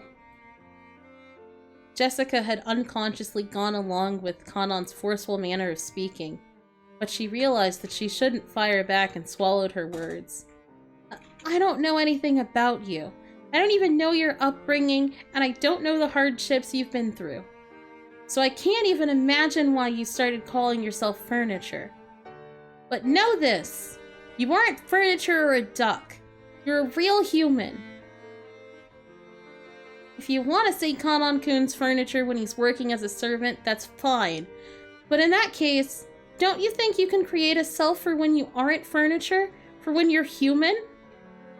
Only a human like Milady can embrace that possibility. I am not like that. I have no future, no possibilities, no dream that I am allowed to see. So Milady, please don't say any more cruel things. Why? Why do you say stuff like that?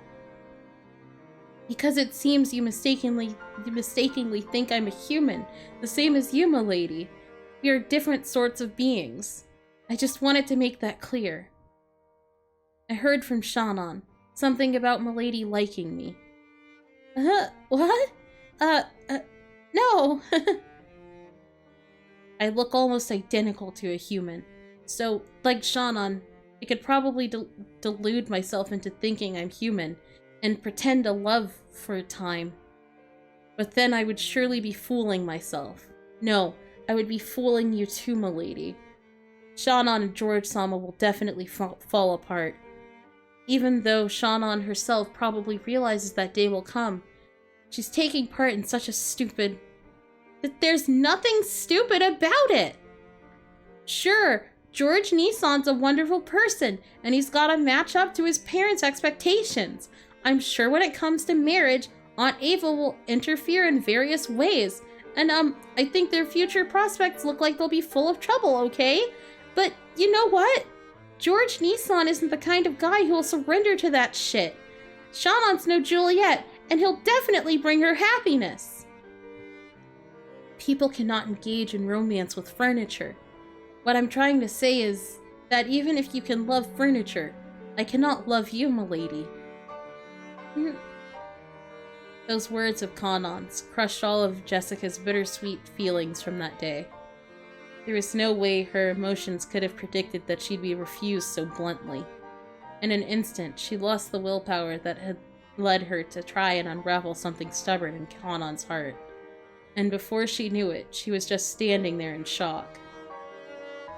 Milady, if your feelings for me were due to my conceit, then I must ask that you forgive me.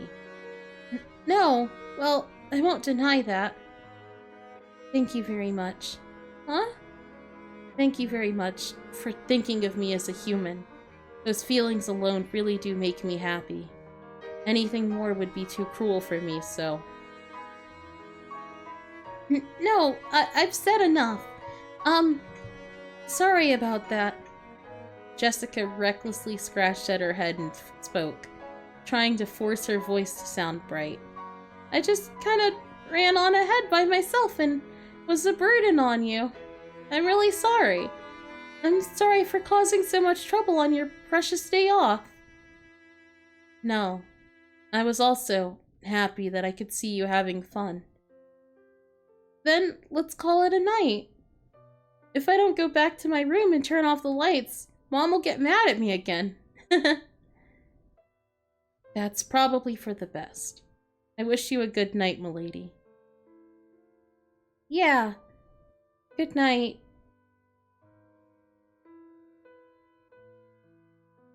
Oh my god. This is so fucking sad. I'm so fucking sad. Oh my god. I'm crying. Oh my god. What the fuck? What the fuck? Where is it? There it is. Oh my god. This is so fucked up. Kanon saw Jessica trot away with her back to him, looking disheartened. But then she suddenly broke into a reckless dash and disappeared in the direction of the mansion. As he watched her back, for just an instant, Kanon was tormented by the feeling he'd just made a huge mistake. But he hadn't made a mistake at all. He'd been forced to refuse her now for her sake, while the pain was still at its smallest. Nice going making a woman cry like that. I didn't expect you to refuse her that strongly. If you'd given a normal answer, another pair of lovers would have been born thanks to my magic. Damn. Damn, I hate it here.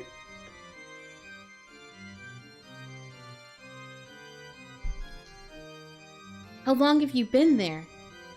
What a horrible person. When he turned around, the witch was suddenly there. It looked like she'd been there the whole time, watching the two of them as though enjoying a play.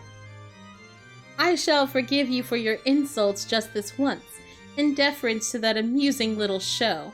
Even after 1,000 years, no more interesting show exists than the complications between boys and girls. To me, it's a pleasure that's better and more addictive than opium. Damn, okay. Kanon pulled the butterfly brooch out of his pocket. It was the manifestation of the great magic the witch had bestowed. Without hesitation, Kanon slammed it against the ground and stomped on it. Oh, what is the meaning of this? You know that was given by me. Just now I figured it out.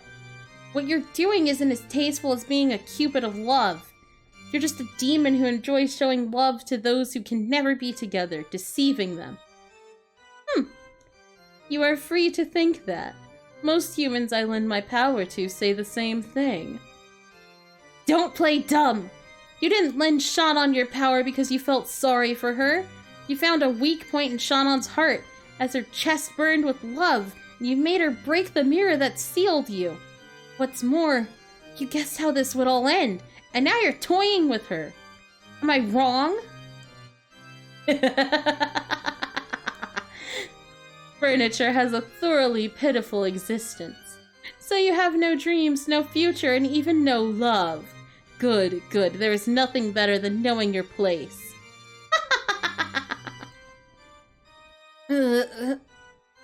As you noticed, there is a faint love residing in Jessica's heart. You seem to think you've snipped it in the bud. But did you know? Trees grow thicker branches if you thin out and prune them. A girl who loves furniture, is it? Amusing. How truly amusing. Shannon and George will also eventually reach a stalemate with their unfulfillable love, ripening into the sort of large fruit I love. Regretfully, it seems to be going so smoothly for those two that it's hardly entertaining anymore. But on the plus side, it seems the two of you will amuse me to no end. The witch laughed.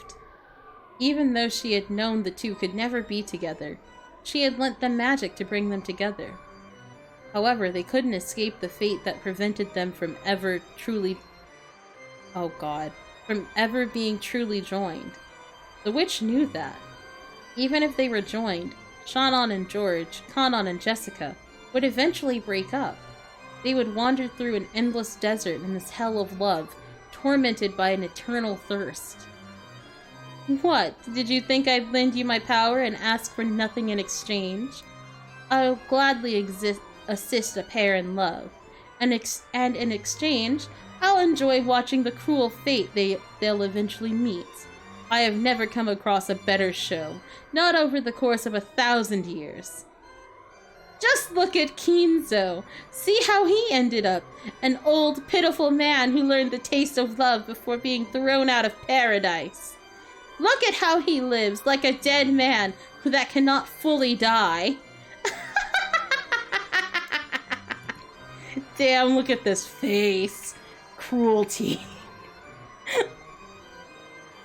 You truly are a witch. Disappear. Get out of my sight, demon. Oh, I would disappear even without your prompting. My power still hasn't returned. It is still tiring to continue showing myself. I overdid it when I gave you lovers my power. As I am now, it will not be easy to maintain that power without that brooch as a catalyst.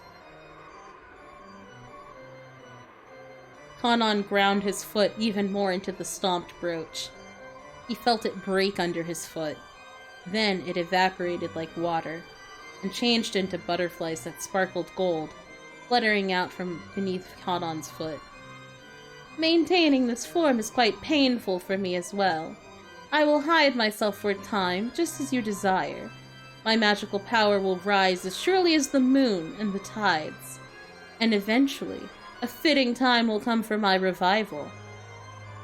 I know not in the slightest whether that will be tomorrow, next year, or even 100 or 1,000 years in the future. But as long as there are those who entertain me, I will surely gain power and revive. I will disappear for a short while, until that time comes. The bruise on the palm of your hand is already gone, so if you wish, tomorrow morning, you can let my existence vanish like an illusion or a dream. After all, nothing saddens me more than being forgotten. However, I will surely be revived. Be on your guard so that you will not regret that day's coming when it arrives. I will surely have my second coming, and rule over everything as this island's true master. That is the time when the door to the Golden Land will be opened again. The greedy dead will surely wake me. You talk too much! Disappear now, Golden Witch! Ooh. The witch became a cloud of gold butterflies and scattered away, leaving behind a scornful laugh. The whole area sparkled like a gold blizzard in a snow globe. It was a fleeting, fantastical scene that disappeared in a heartbeat.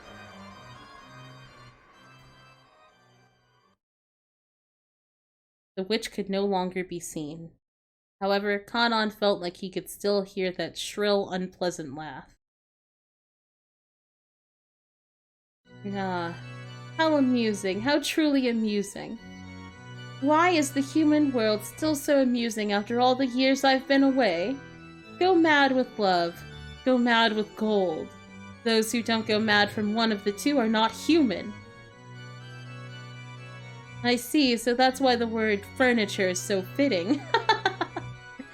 Furniture is created to serve humans, and I cruelly treat humans as playthings to sate my 1,000 years of boredom.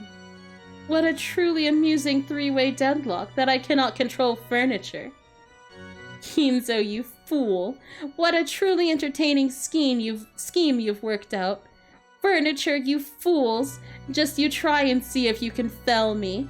Tonight, 2 seeds of love have been sown, including the one already sown. That makes 3!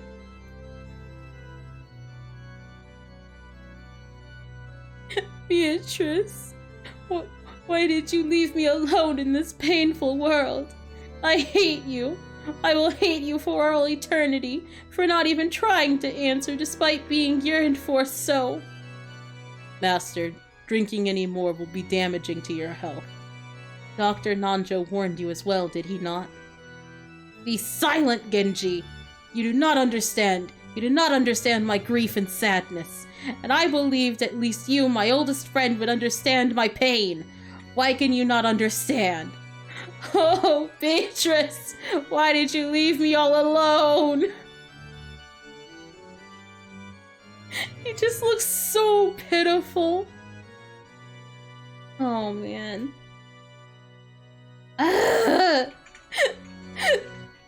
What the hell do you mean, furniture? I don't get it.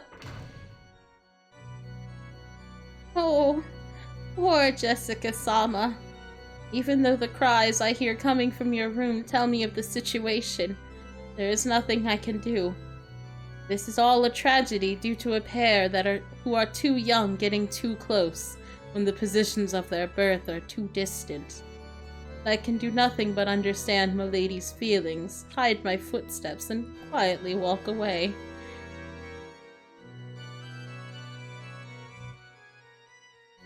Damn. Damn, Beatrice. Cruelty.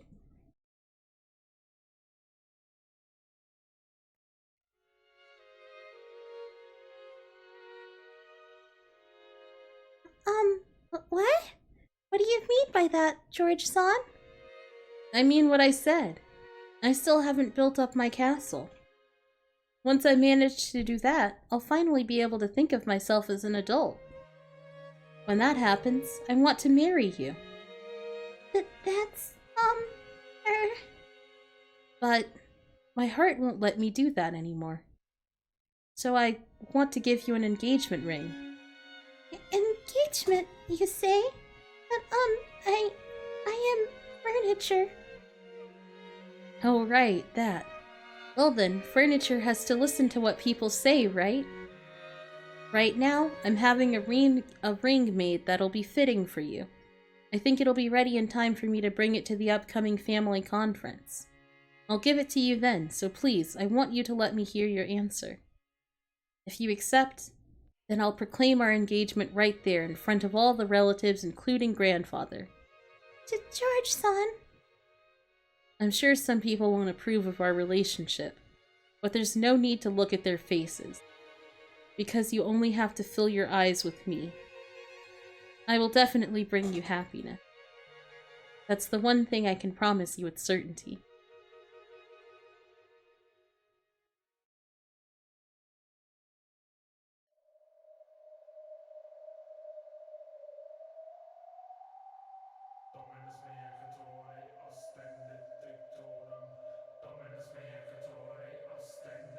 Don't like this music. I don't like this music. It scares me.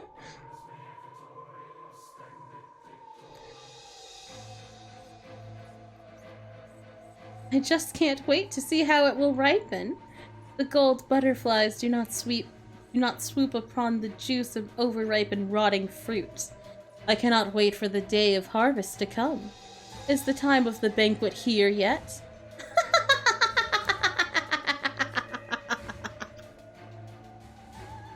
Oh god.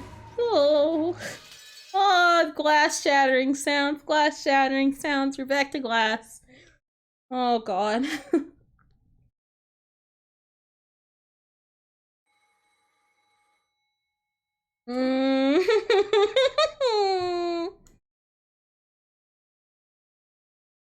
Oh shit.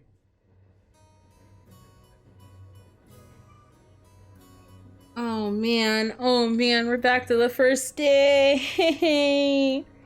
Oh god. Oh god. They had eaten breakfast at a coffee shop in the station building. By chance, the inside of the shop had been decorated with Halloween colors, since it was October. Maria had seemed to be awfully pleased with that.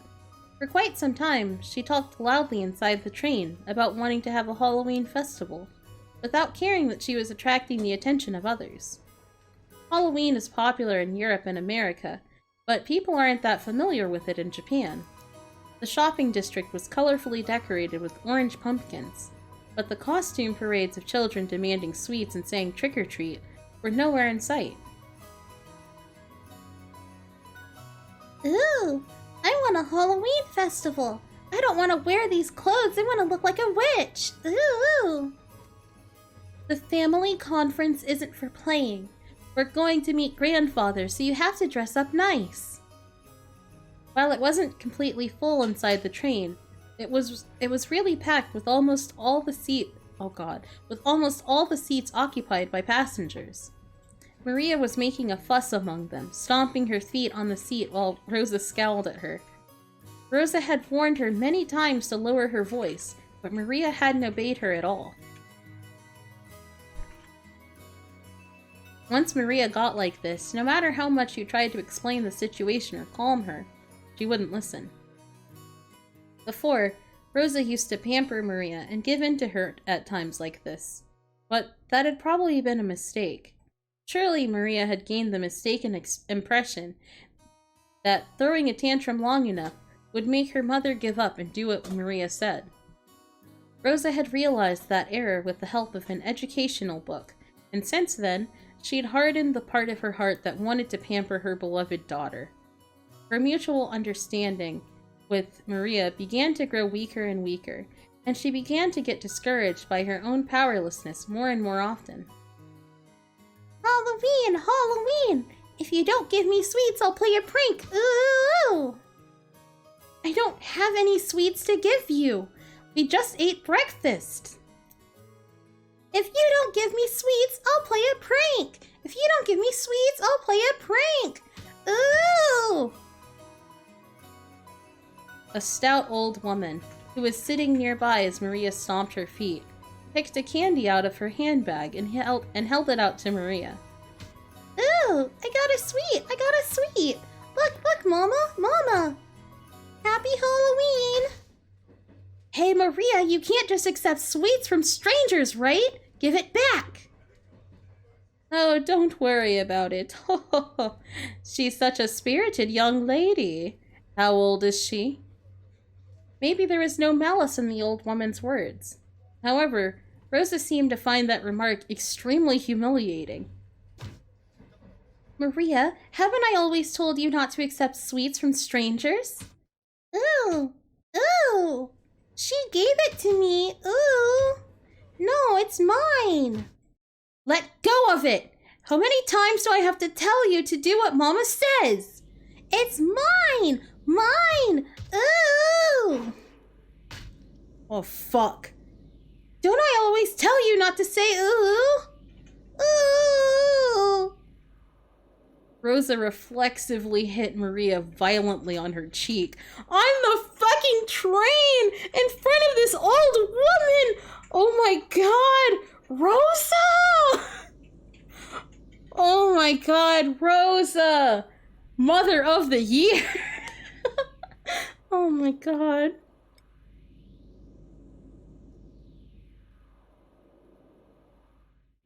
God damn! In a flash, Maria started crying loudly. Rosa immediately took the candy from Maria's hand and pushed it back towards the dumbfounded old woman sitting next to them.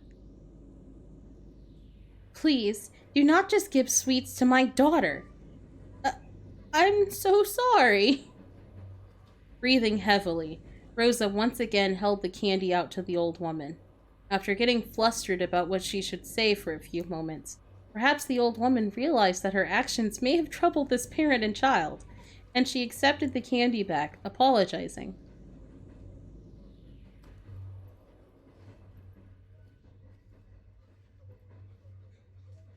After that, Rosa finally took notice of her surroundings. Her daughter's clothes were all messed up, she was crying and shouting with her nose dripping, and there were many dumbfounded passengers watching them. Except for the sound of the train running, the interior was completely silent. Fortunately, that pitiful silence didn't last more than a short while. However, it was followed by an even more painful atmosphere, as everyone began to whisper. Maria shouted, cried, kicked, and stomped her feet as usual, paying no heed to the people sitting around her. Impulsively, Rosa tried to slap her again, but she noticed the cold eyes of the people in the train, and couldn't. When the train stopped, Rosa forcibly pulled Maria's arm and got off, almost dragging her daughter along. Maria didn't stop crying. Rosa took her to the end of the platform and hit her cheek again. At the moment she was hit, Maria stopped crying for an instant, but before long she shouted and cried even more than before. Overwhelmed with emotion, Rosa grabbed the nape of Maria's neck and dragged her, tugging at her hair. Ooh! Ooh! Mama, it hurts! Mama, it hurts! Ooh! Didn't I tell you to shut up? That ooh of yours, I told you to stop. That's the reason you can't make friends in class, right? Get a hold of yourself. Why are you still a kindergartner inside your head? Why can't you do what Mama says? Why? Why? With those severe words, Rosa hit Maria's cheek over and over again. Oh my god! Dude! Dude! Lose your child! Your child needs to be taken from you! The more Maria cried and shouted, the more Rosa hit her. Yeah. Yeah. I didn't expect for this to be the... Oh, yeah. I didn't expect for, this to be like a... Oh. Rosa is going to start beating Maria live on screen. Yeah, I didn't expect that. But, you know, like, I don't know. It's always a shock. Also, have I been peeking my mic? As a quick question, have I been doing that?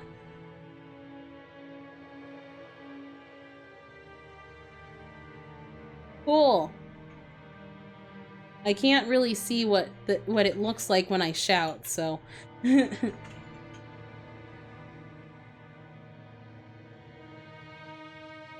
Funny. Mama, it hurts! Mama, it hurts! Mama, save me! Save me! Ooh! Why can't you stop saying ooh? This is exactly why you can't make friends. This is why Papa's business trip never ends. This is why excuse me, ma'am, is everything alright? Do you want something? The one who timidly called to her was the station attendant. Rosa glared at the attendant with a look that said, "Don't butt into the problems of a mother and child, stranger." Of course, the attendant surely hadn't wanted to get involved either. However, Rosa had been yelling on the platform for a much longer time than she had imagined. Her emotional scolding had led the passengers on the platform to advise the attendant to call out to her. Rosa yelled at the attendant, saying not to worry anymore, since they'd be getting on the next train. And then finally, or rather, for the second time, she noticed the passengers on the platform staring at her from a distance. Rosa sweat slightly and felt a breeze make her sweat so... Wow! Hold on. Rosa sweat slightly and felt a breeze make... Oh my god. I think this sentence is just not written well, so I can't read it. I don't know, maybe. Rosa sweat slightly and felt a breeze make her sweat go cold, tormenting her. It's a little complicated. Maria still kept on crying, shielding her own head. Of course, if this beating continued, she'd probably keep crying indefinitely. I did it again. As the terrible heat in Rosa's head faded, she knew she'd surrendered her soul to evil again. Mama! Mama! Mama, come back! Ooh. Ooh. Rosa fell to her knees and hugged Maria, whose face was all soggy with tears and mucus. Maria, I'm sorry. I'm so sorry. Mama, Mama, welcome back, welcome back. Finally, Maria realized that her mother was her mother again. She clung to her mother's body and cried, burying her face in her mother's chest. Forgive your bad mama. Forgive your bad mama. I'm so sorry.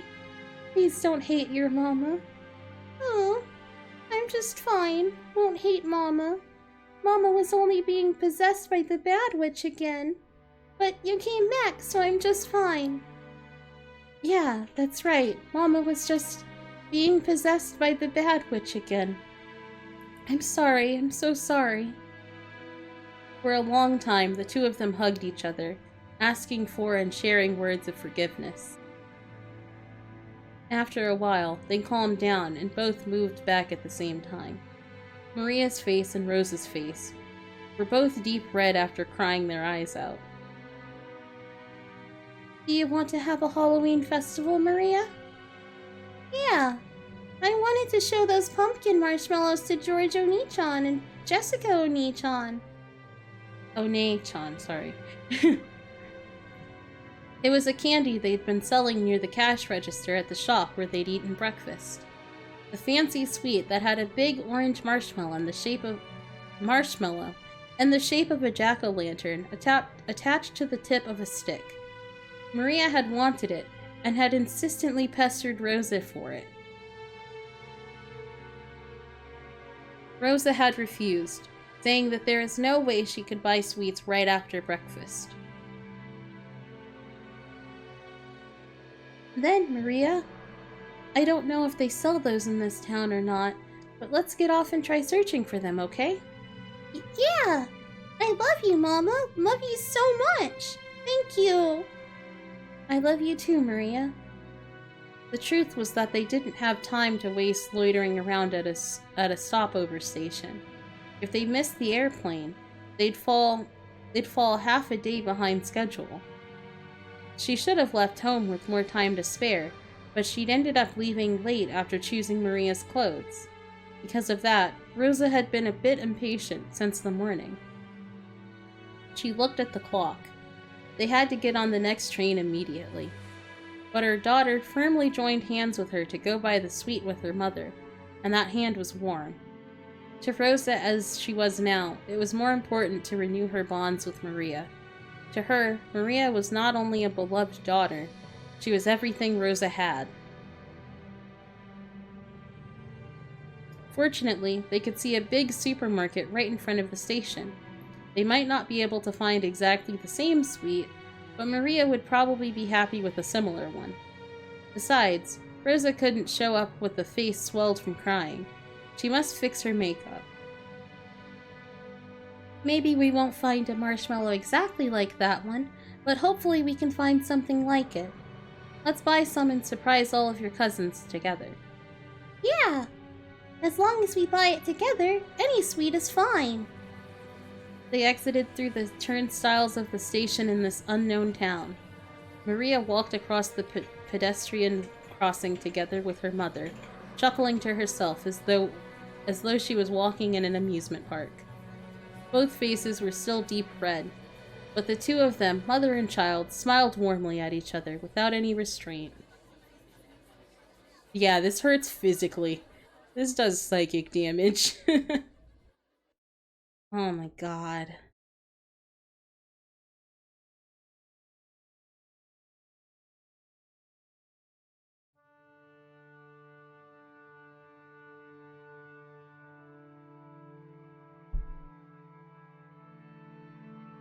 Dear, what are you doing in a place like this? No, it's you. It's nothing. I just find this a pleasant place to think. All of our preparations for today have been completed. Why don't we have some tea and relax while we wait? Forgive me. I'm always making you handle such troublesome matters. Please, rely on me even more. I am your wife. Naturally, I'm grateful to have you always coming to my aid. That's precisely why I'm able to devote myself to my work. And I understand. I understand about your work. And the topic of father's inheritance, right? That has nothing to do with you. It's nothing more than fishing for rotten meat amongst greedy siblings. It's okay, dear. Everything will go well. Your businesses have never failed to work themselves out. Natsuhi softly cuddled close to Krause's shoulder. She complimented Krause on his hard work, but Natsuhi knew better than anyone that his work wasn't going well. Oops. Krause's project was something like a seesaw, where a large amount of money swings. Big investments can lead to massive payoffs, but like large seesaws, they tend to shake a lot while moving very slowly, instead of showing immediate results. At times, it's possible to make further investments, so that the seesaw inclines faster towards the side you want. Of course, you'd only do that if you were confident you'd be able to recover all of your investments in the not-so-distant future. However, the seesaws Krause chose never turned out as he would have liked them to. His foresight wasn't wrong, but the times were moving sluggishly. They never managed to catch up with him. For example, think of a literal seesaw, placed in a park. It's a really popular item, so there's always someone playing on it, and you've gotta wait a long time for your turn. Let's say that one day you spotted one of those seesaws that was completely unused, and you raced to grab it first and have it all to yourself. However, unless someone got on the opposite side of the seesaw, you wouldn't be able to play on it. What if lots of time passed and nobody came to the opposite end? Seesaws are popular, so if you wait long enough, a companion will surely show up. But Krause noticed something. The weather's getting worse, so nobody's coming outside to play. But seesaws are popular, so someone will surely come eventually. If he vacated his place because of the worsening weather, it would certainly be snatched away. And once again, he'd end up longingly gazing from a distance at someone else having fun on the seesaw. On one side of the seesaw, he continued to wait, patiently, all alone. That was Krause's project, and his current situation. If only I had a bit more courage, and the self-confidence to believe in my own foresight, I would never have failed. Yes, that's true. Your foresight is never wrong. You're the only one who inherited Father's resourcefulness. You inherited an innate disposition that none of the other siblings did. But I could never believe in it. I always shut my own projects down like a coward. Why can't I believe in myself? Who would believe in a man who can't believe in himself? Nobody believes. I'm always sitting on the seat where the losers must sit. And my father, my mother, my siblings all sneer at me. How long is it going to take for me to be set free of this emotional complex? Just how long will it take? Natsuhi was the only one who knew. Only she knew of Krause's anguish. As the eldest son of the Ushiramiya family, who would soon be forced to bear an immense responsibility, he couldn't open his pained heart to anyone, and was always getting compared to his father's great enterprises. I've made preparations concerning all other matters, so that you will be able to devote your attention entirely to the family conference. Yes, everything else has been seen to. Thank you. Will there be any problems dealing with Father? No. Genji and Dr. Nanjo are on our side. I'll never allow those greedy siblings to make contact with Father.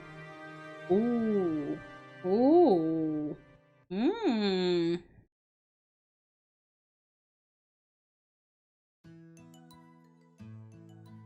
Hello, Goda here. Yes, please leave it to me. I'm anxious to put my skills to work for the big annual job. In the kitchen, multicolored ingredients were gathered and the preliminary arrangements were promptly being started. Even though it was still morning, the ingredients for dinner were already in saucepans and steaming. Normally, he had to deal with several assorted matters, but on the day of the family conference, he could devote himself entirely to cooking. To Goda, who was originally a chef, this was surely the greatest gala occasion of the whole year. Yes, dinner will be calf steak. A wonderful cut of meat is already anxiously waiting for tonight in the refrigerator. Please be sure to look forward to dinner. It was rare for Goda to be in this good of a mood towards his fellow servants. Goda bragged about being the Ushiramiya family's personal chef, and knowing he was considered worthy to display his excellent cooking at the family conference was his greatest honor. Understood. I will leave everything to you. And also, is Kumasawa there? Kumasawa-san? I happened to see her earlier, but she is not here. Perhaps she went to get things ready in the guest house. Is she loafing around again? No, it is fine. Please continue with your work. Yes, leave everything to me, Goda. I guess. Genji placed the telephone back on the receiver, sighing lightly. Okay. Genji sighed once again, thinking of Kumasawa, who was probably hiding again, even though things were this busy, and the ostentatious Goda, who only felt like doing anything on a day when he could show off. Excuse me. The preparations for all the rooms in the guest house are complete. We received instructions from a lady to prepare a room for 4 people, so that the children can spend the night together. So, what shall we do? I hear Battler-sama will be coming for the first time in 6 years. Presumably Milady wants to stay up late into the night with her 3 cousins. Make the preparations. You do not need to tell Madam. I see. Certainly.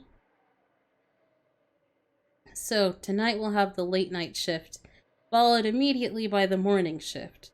It looks like these 2 days will be tiresome. Speaking of which, the weather forecast is saying a typhoon will strike in this area. Will everything be alright? Assuming the typhoon doesn't stray too far from its course, it may affect the boat ride back for the family members. The family conference's schedule might be extended until Monday or Tuesday. Our task may be a long and tiring one, but I earnestly ask that you take care to not make any blunders. Shannon, remain calm and do not panic.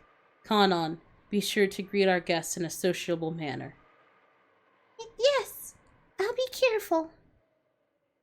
I'll be careful. Today we must conduct ourselves in a manner suitable for a very important guest. See to it that you make no blunders. We understand. All guests who visit here are important. Kanon, in the truest sense, you will be receiving a very important guest today. Make sure that you are prepared. Yes, sir. Shannon, is something the matter? You seem to be uneasy. You have some prior engagement at this time? Oh boy. Okay, let's...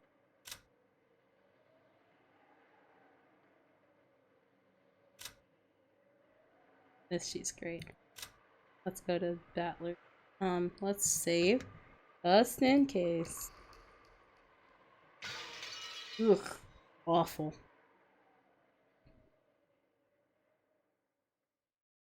You have some prior engagement at this time? Huh? No, it's nothing. My apologies.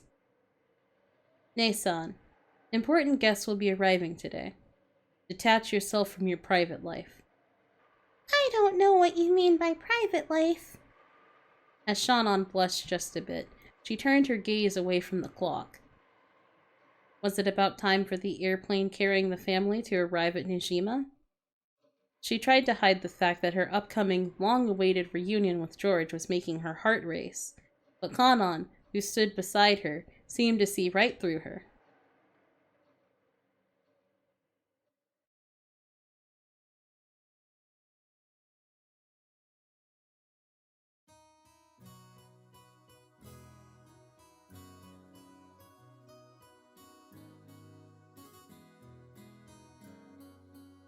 Shannon, please don't say a word and accept this.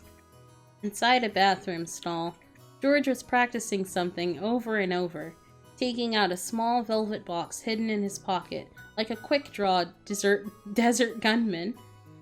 Yeah, it's kind of great seeing the behind the scenes, just the build-up to the shit to 2 days. The build-up to 2 days. That's not it. Shannon likes men who are more assertive. I've gotta pump it up with more horsepower. Shannon, put this on your ring finger. That's an order, okay? If I don't say properly that it's on the left hand, maybe she'll put it on her right hand. No, Shannon isn't that ignorant.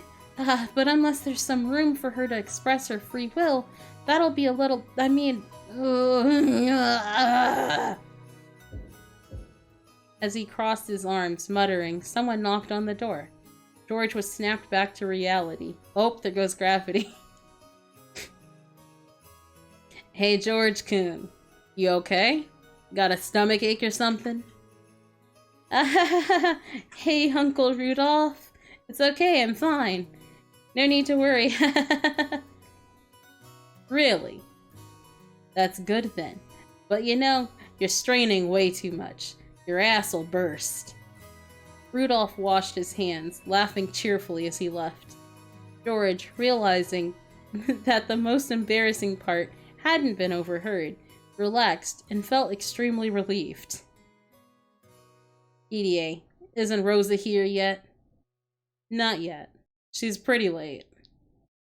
It's a good thing the weather's delaying our flight.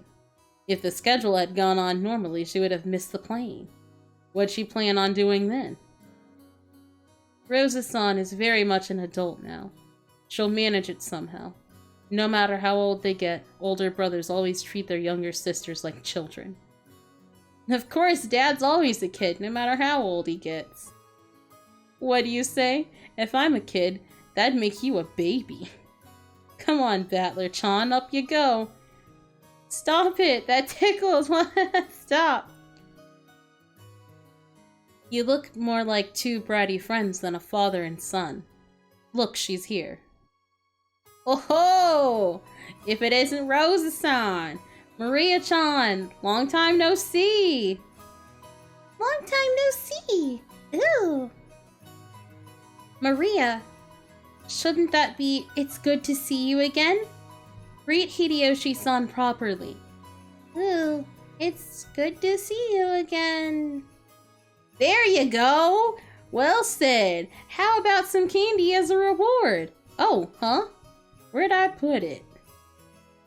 Rosa-san, it's good to see you again. It's good to see you too, Maria-chan. It's been too long, Kirie-ni-san. Kirie-ne-san? Hideyoshi-ni-san?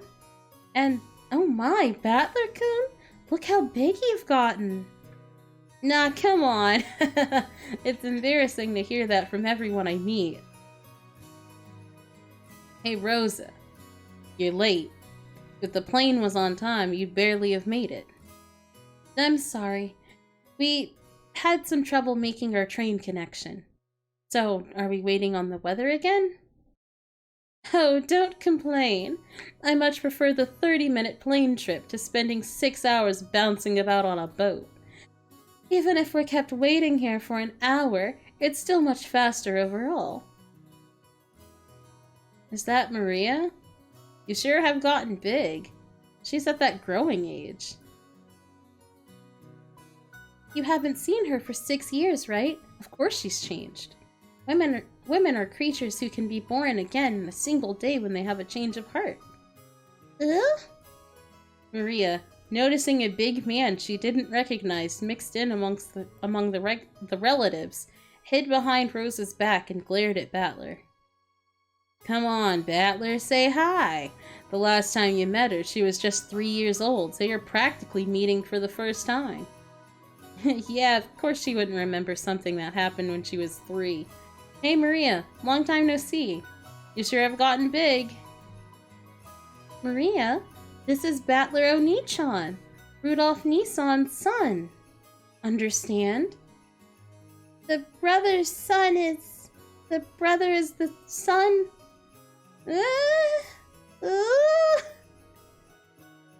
She was obviously on her guard. After all, it was hardly surprising that she'd be scared if a large guy like Battler suddenly started speaking frankly to her. Battler noticed that as well, and thought of various ways he might approach her. Then, he spotted the candy she had in her hand. It was the jack-o'-lantern sweet Rosa had bought for her. I see, it's October, so that must be for Halloween. Hehehe, if you don't give me sweets, I'll play a prank, right? Normally, trying to snatch a sweet away from a small child will result in them crying and screaming. The adults seemed dubious about Battler's tactics, but Maria looked unexpectedly pleased, her face splitting into a wide grin. Halloween! Halloween! See, Mama? Battler also knows about Halloween. See? Hey, call him Battler Oni-chan. Sorry, Battler-kun. No, don't sweat it. Please, call me Battler. 'Cause I'll be calling you Maria. Look, Maria, it's Halloween. If you don't give me sweets, I'll play a prank. If you don't give me sweets, I'll play a prank. From inside her purse, Maria picked out a jack-o'-lantern sweet similar to the one she had in her hand, and presented it to Battler. When Battler accepted it, that seemed to be enough to confirm their friendship. The adults were amazed at how good children can be at getting along with each other. Maria had been throwing a tantrum because she wanted a Halloween festival, so Battler, who knew about trick-or-treating, must have felt like an ally. Her defensive posture from before was completely gone. Now she was all cheery, as though they'd been friends for decades. That's right, Halloween's a pretty minor event in Japan. You always see people marching in costume parades on the news from overseas, but I've never seen it here. I wanted to wear a costume too. Wanted to say trick or treat with all the cousins wearing costumes. I see. Next time let's do it together. What would you like to dress up as? A witch! Beatrice!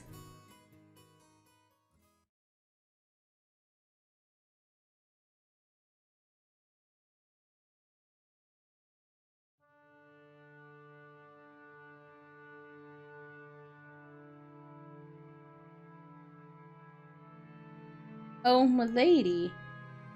what are doing in such a place? Madam was looking for you. I'm here because I don't want to be found. Anyway, I'm sure she just wants to scold me, like, is your appearance alright? And watch your language. Without a doubt. You know, when the day of the family conference comes, I'm always thinking about this witch for some reason. Oh? And why might that be? The family conference is the day when everyone related to grandfather gathers. I hear that this time even Battler's gonna be coming after 6 years. What if, just like that, some relative who hasn't shown themselves for several decades suddenly shows up? That's what I'm always thinking about. Oh, could a relative like that exist? I mean, Beatrice Sama. Nobody knows her background. Could she be grandfather's mistress from long ago? What if one of her descendants suddenly appears and tells us to return the gold we were given or something? Frau Sama and the others will probably discuss the master's inheritance problem this year too. Once they get so fired up talking about the witch's gold, one could hardly be surprised if that witch herself were to show up, yes?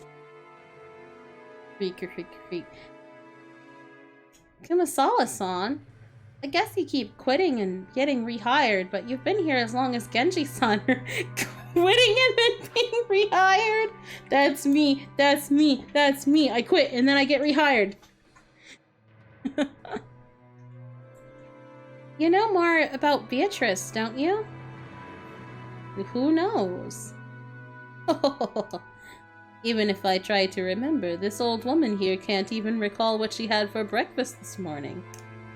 Kumasawa-san, you're always dodging with those excuses, but you know something, right? Sometimes you feel kind of devious, like you know something and you're laughing behind our backs. That's harsh. I don't have any secrets. The only thing I can say is that Beatrice-sama is the Golden Witch, and that she is the other master who controls the night of this island. Okay, now you're just repeating stuff that grandfathers said. It must be a pain to play along with grandfather's crap, even though you get paid for it. However, I can say this much. What? In ancient times, Rokenjima was feared and called Azukashima, Azuki Bean Island. The Azuki is said to be a corrupted form of Akujiki, and in fact was called Akujiki Kishima, Evil Appetite Island. That is what is told among the fishermen. I've heard about that before. Supposedly there's lots of sunken rocks and shipwrecks around here. So the fishermen got scared and stayed away whenever they could, right? Evil spirits settled down in Akujishi. Oh my god, this is too many. This is too many syllables. I can't do it. Akujishima, and have continually eaten the souls of people since ancient times. Quite a few people lost their lives because of this island. And then that monk, the traveling Shugenja, or whatever, built that shrine, reposed the souls, and settled them there, right? Sounds pretty crazy, though. And that shrine for the repose of souls was destroyed by an eerie violet thunderbolt this summer, which tore up the darkness of the night. Oh, that's really fucking bad, huh? Kumasawa-san, you really like those stories. Okay, sure, it'd be pretty creepy if a thunderbolt took out a shrine. But, well, it was all worn out from the start. Maybe it just got washed away by some big wave. The evil spirits of Akujikishima woke from their slumber and summoned Beatrice-sama. If Beatrice-sama happens to pay a visit to the family conference. If she does? Kumasawa fell silent for a moment. Jessica was pressing her to keep going. so that gap felt strange and eerie. When Kumasawa noticed that she had Jessica plenty scared with her silence, she grinned broadly. Well now, I wonder what would happen.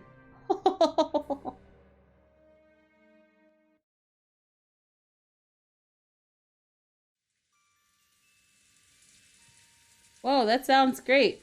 Of course. Won't you be able to do better at work if you get a chance to enrich your heart by living the good life every once in a while? Whoever the fuck is talking, I'm just saying it. Yep. Can't live right unless both your wallet and your heart are enriched after all. Sure, I'll keep that day open. Go ahead and make reservations. Okay. Don't even think of missing it. Yeah, I'm counting on you. I love you, Kirie. I can't believe I can't. Oh my god. I at least knew it was him, I think. Look. After kissing the receiver, Rudolph hung up. Before his seat, there were several executives with their sleeves rolled up, eagerly awaiting the end of that phone call. Sorry to keep you waiting. Have we heard anything from the States yet? Yes. You have a call from Dale Watanabe, the lawyer. I'll transfer it. On the whole, how's it going? Well, there does seem to be one unfortunate matter. It appears the other party has no intentions of withdrawing from the trial. Guess there's no fooling them. Please, transfer it here. Understood. I'll do that right away.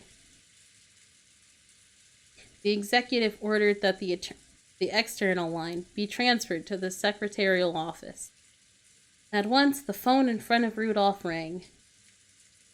Hey there. Hello. Sorry for the wait. Ushiramiya speaking. Thanks. How's it going on your end? Hello, President Ushiramiya. This is probably in English and Japanese, but they didn't bother, even putting, the romaji, so it would be confusing. So whatever, who cares? Let's skip the pleasantries and jump into the main issue. I've got good news and bad news. Which would you like first? Might as well start with the bad. I hate fighting when there's no dessert. Very well. The bad news is that the other party is getting ready to prosecute.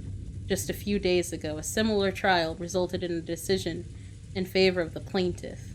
The defendants were using roughly the same arguments we plan to use, but they were rejected in every case. I'm afraid to say it, but if we face the courtroom as we are now, it's extremely likely that each one of our claims will get rejected. So, that trial ended up being a total bust after all. And I thought their position was even more solid than ours. That hurts. Okay, what about the good news? I managed to contact the executives of the other party. I explained the situation we're in, told them we have no intentions of tarnishing their brand's image, and managed to get an understanding. They'll send us their terms over the next few days, and if these are carried out, they promise to withdraw their charges. This is their proposal according to the number 2 man on their board of directors. Your impression? To be honest, I expect their terms will be extremely severe. We estimate that changing the company name and brand name will be inevitable. I think we'll be able to earn some leeway by playing with the amount of settlement money, making a public apology in a major newspaper, and carrying all this out within a reasonable amount of time. They sure are making this complicated when they could just tell us to go broke. They only recently switched to a new president, and their groundwork hasn't been completely laid yet. If we resist until the bitter end, they fear the forces opposing the current president won't hesitate to aid their enemies. Hence their big shots want this matter settled as quickly as possible too. So we might still have enough leeway to get them to mitigate their terms if it'll lead to a quick settlement. Either way, are we still looking at a crazy sum of money? You need to be prepared for that. Even that would be much cheaper than paying punitive damages. Oof. Thank you very much, sir. Please contact me if anything new happens.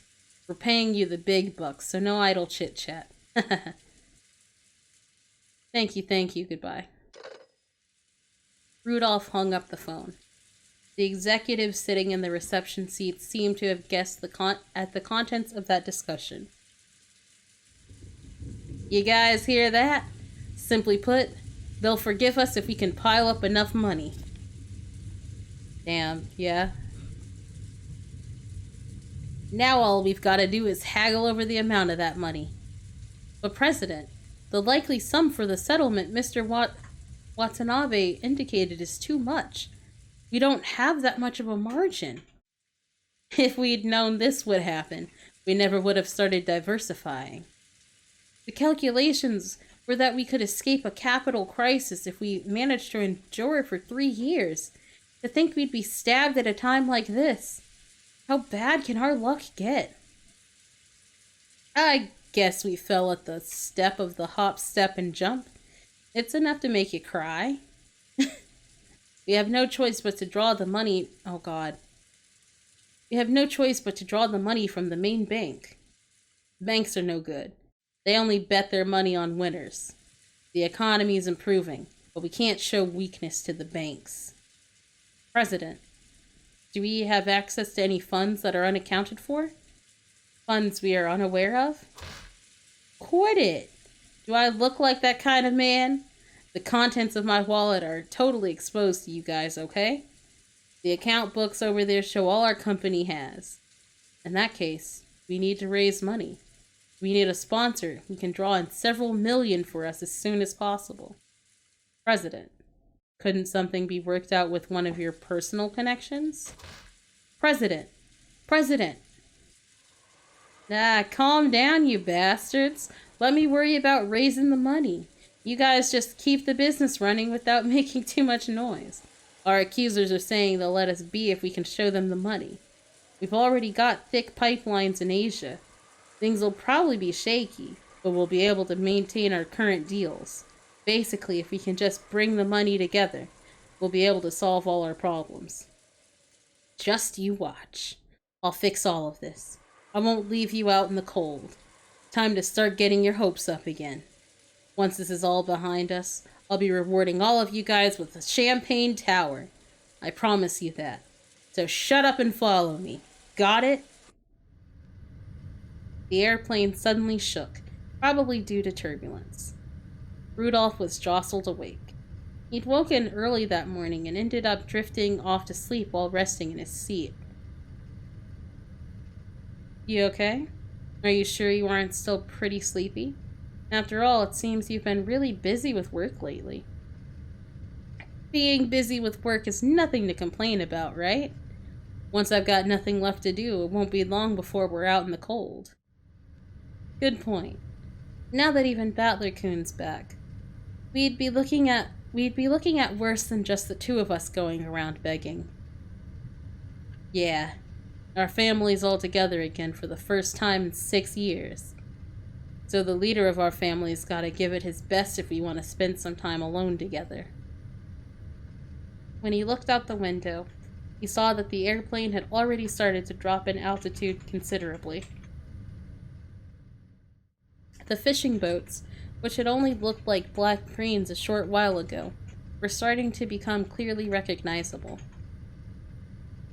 If I could prostrate myself before Father and get 10 million yen every time he slugged me, I'd do it a dozen times. Or maybe he could just go and die already. I've always depended heavily on his financial support, and now I'm after his inheritance. Now I'm headed straight to hell. I can hardly complain if Father doesn't want to meet the man I've become. Damn. Bad. Tragic.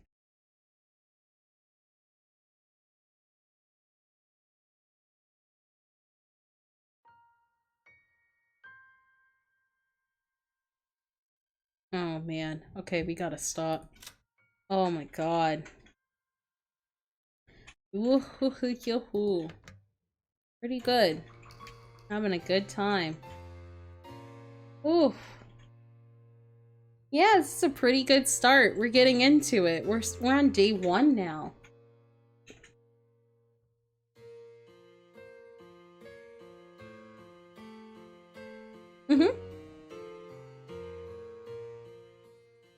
I want to say, if we keep up the progress like this, I was about to say, oh, by Friday we could be done. No. We'll be into the thick of it for sure by Friday. And I think that is enough to ask for, to be honest.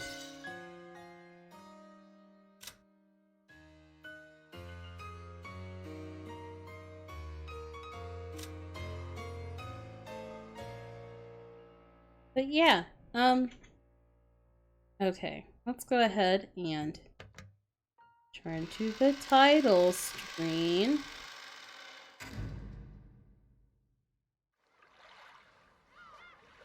Yay! Okay. Okay. Just go to the just chatting screen. And, okay. Let me quickly go check my... Oh, God. I opened the internet and I immediately was overwhelmed. Yeah, this is a no raid situation. But simply go look at other people. And, oh, nothing. I literally opened my internet browser and was immediately overwhelmed and said, no, this is, no.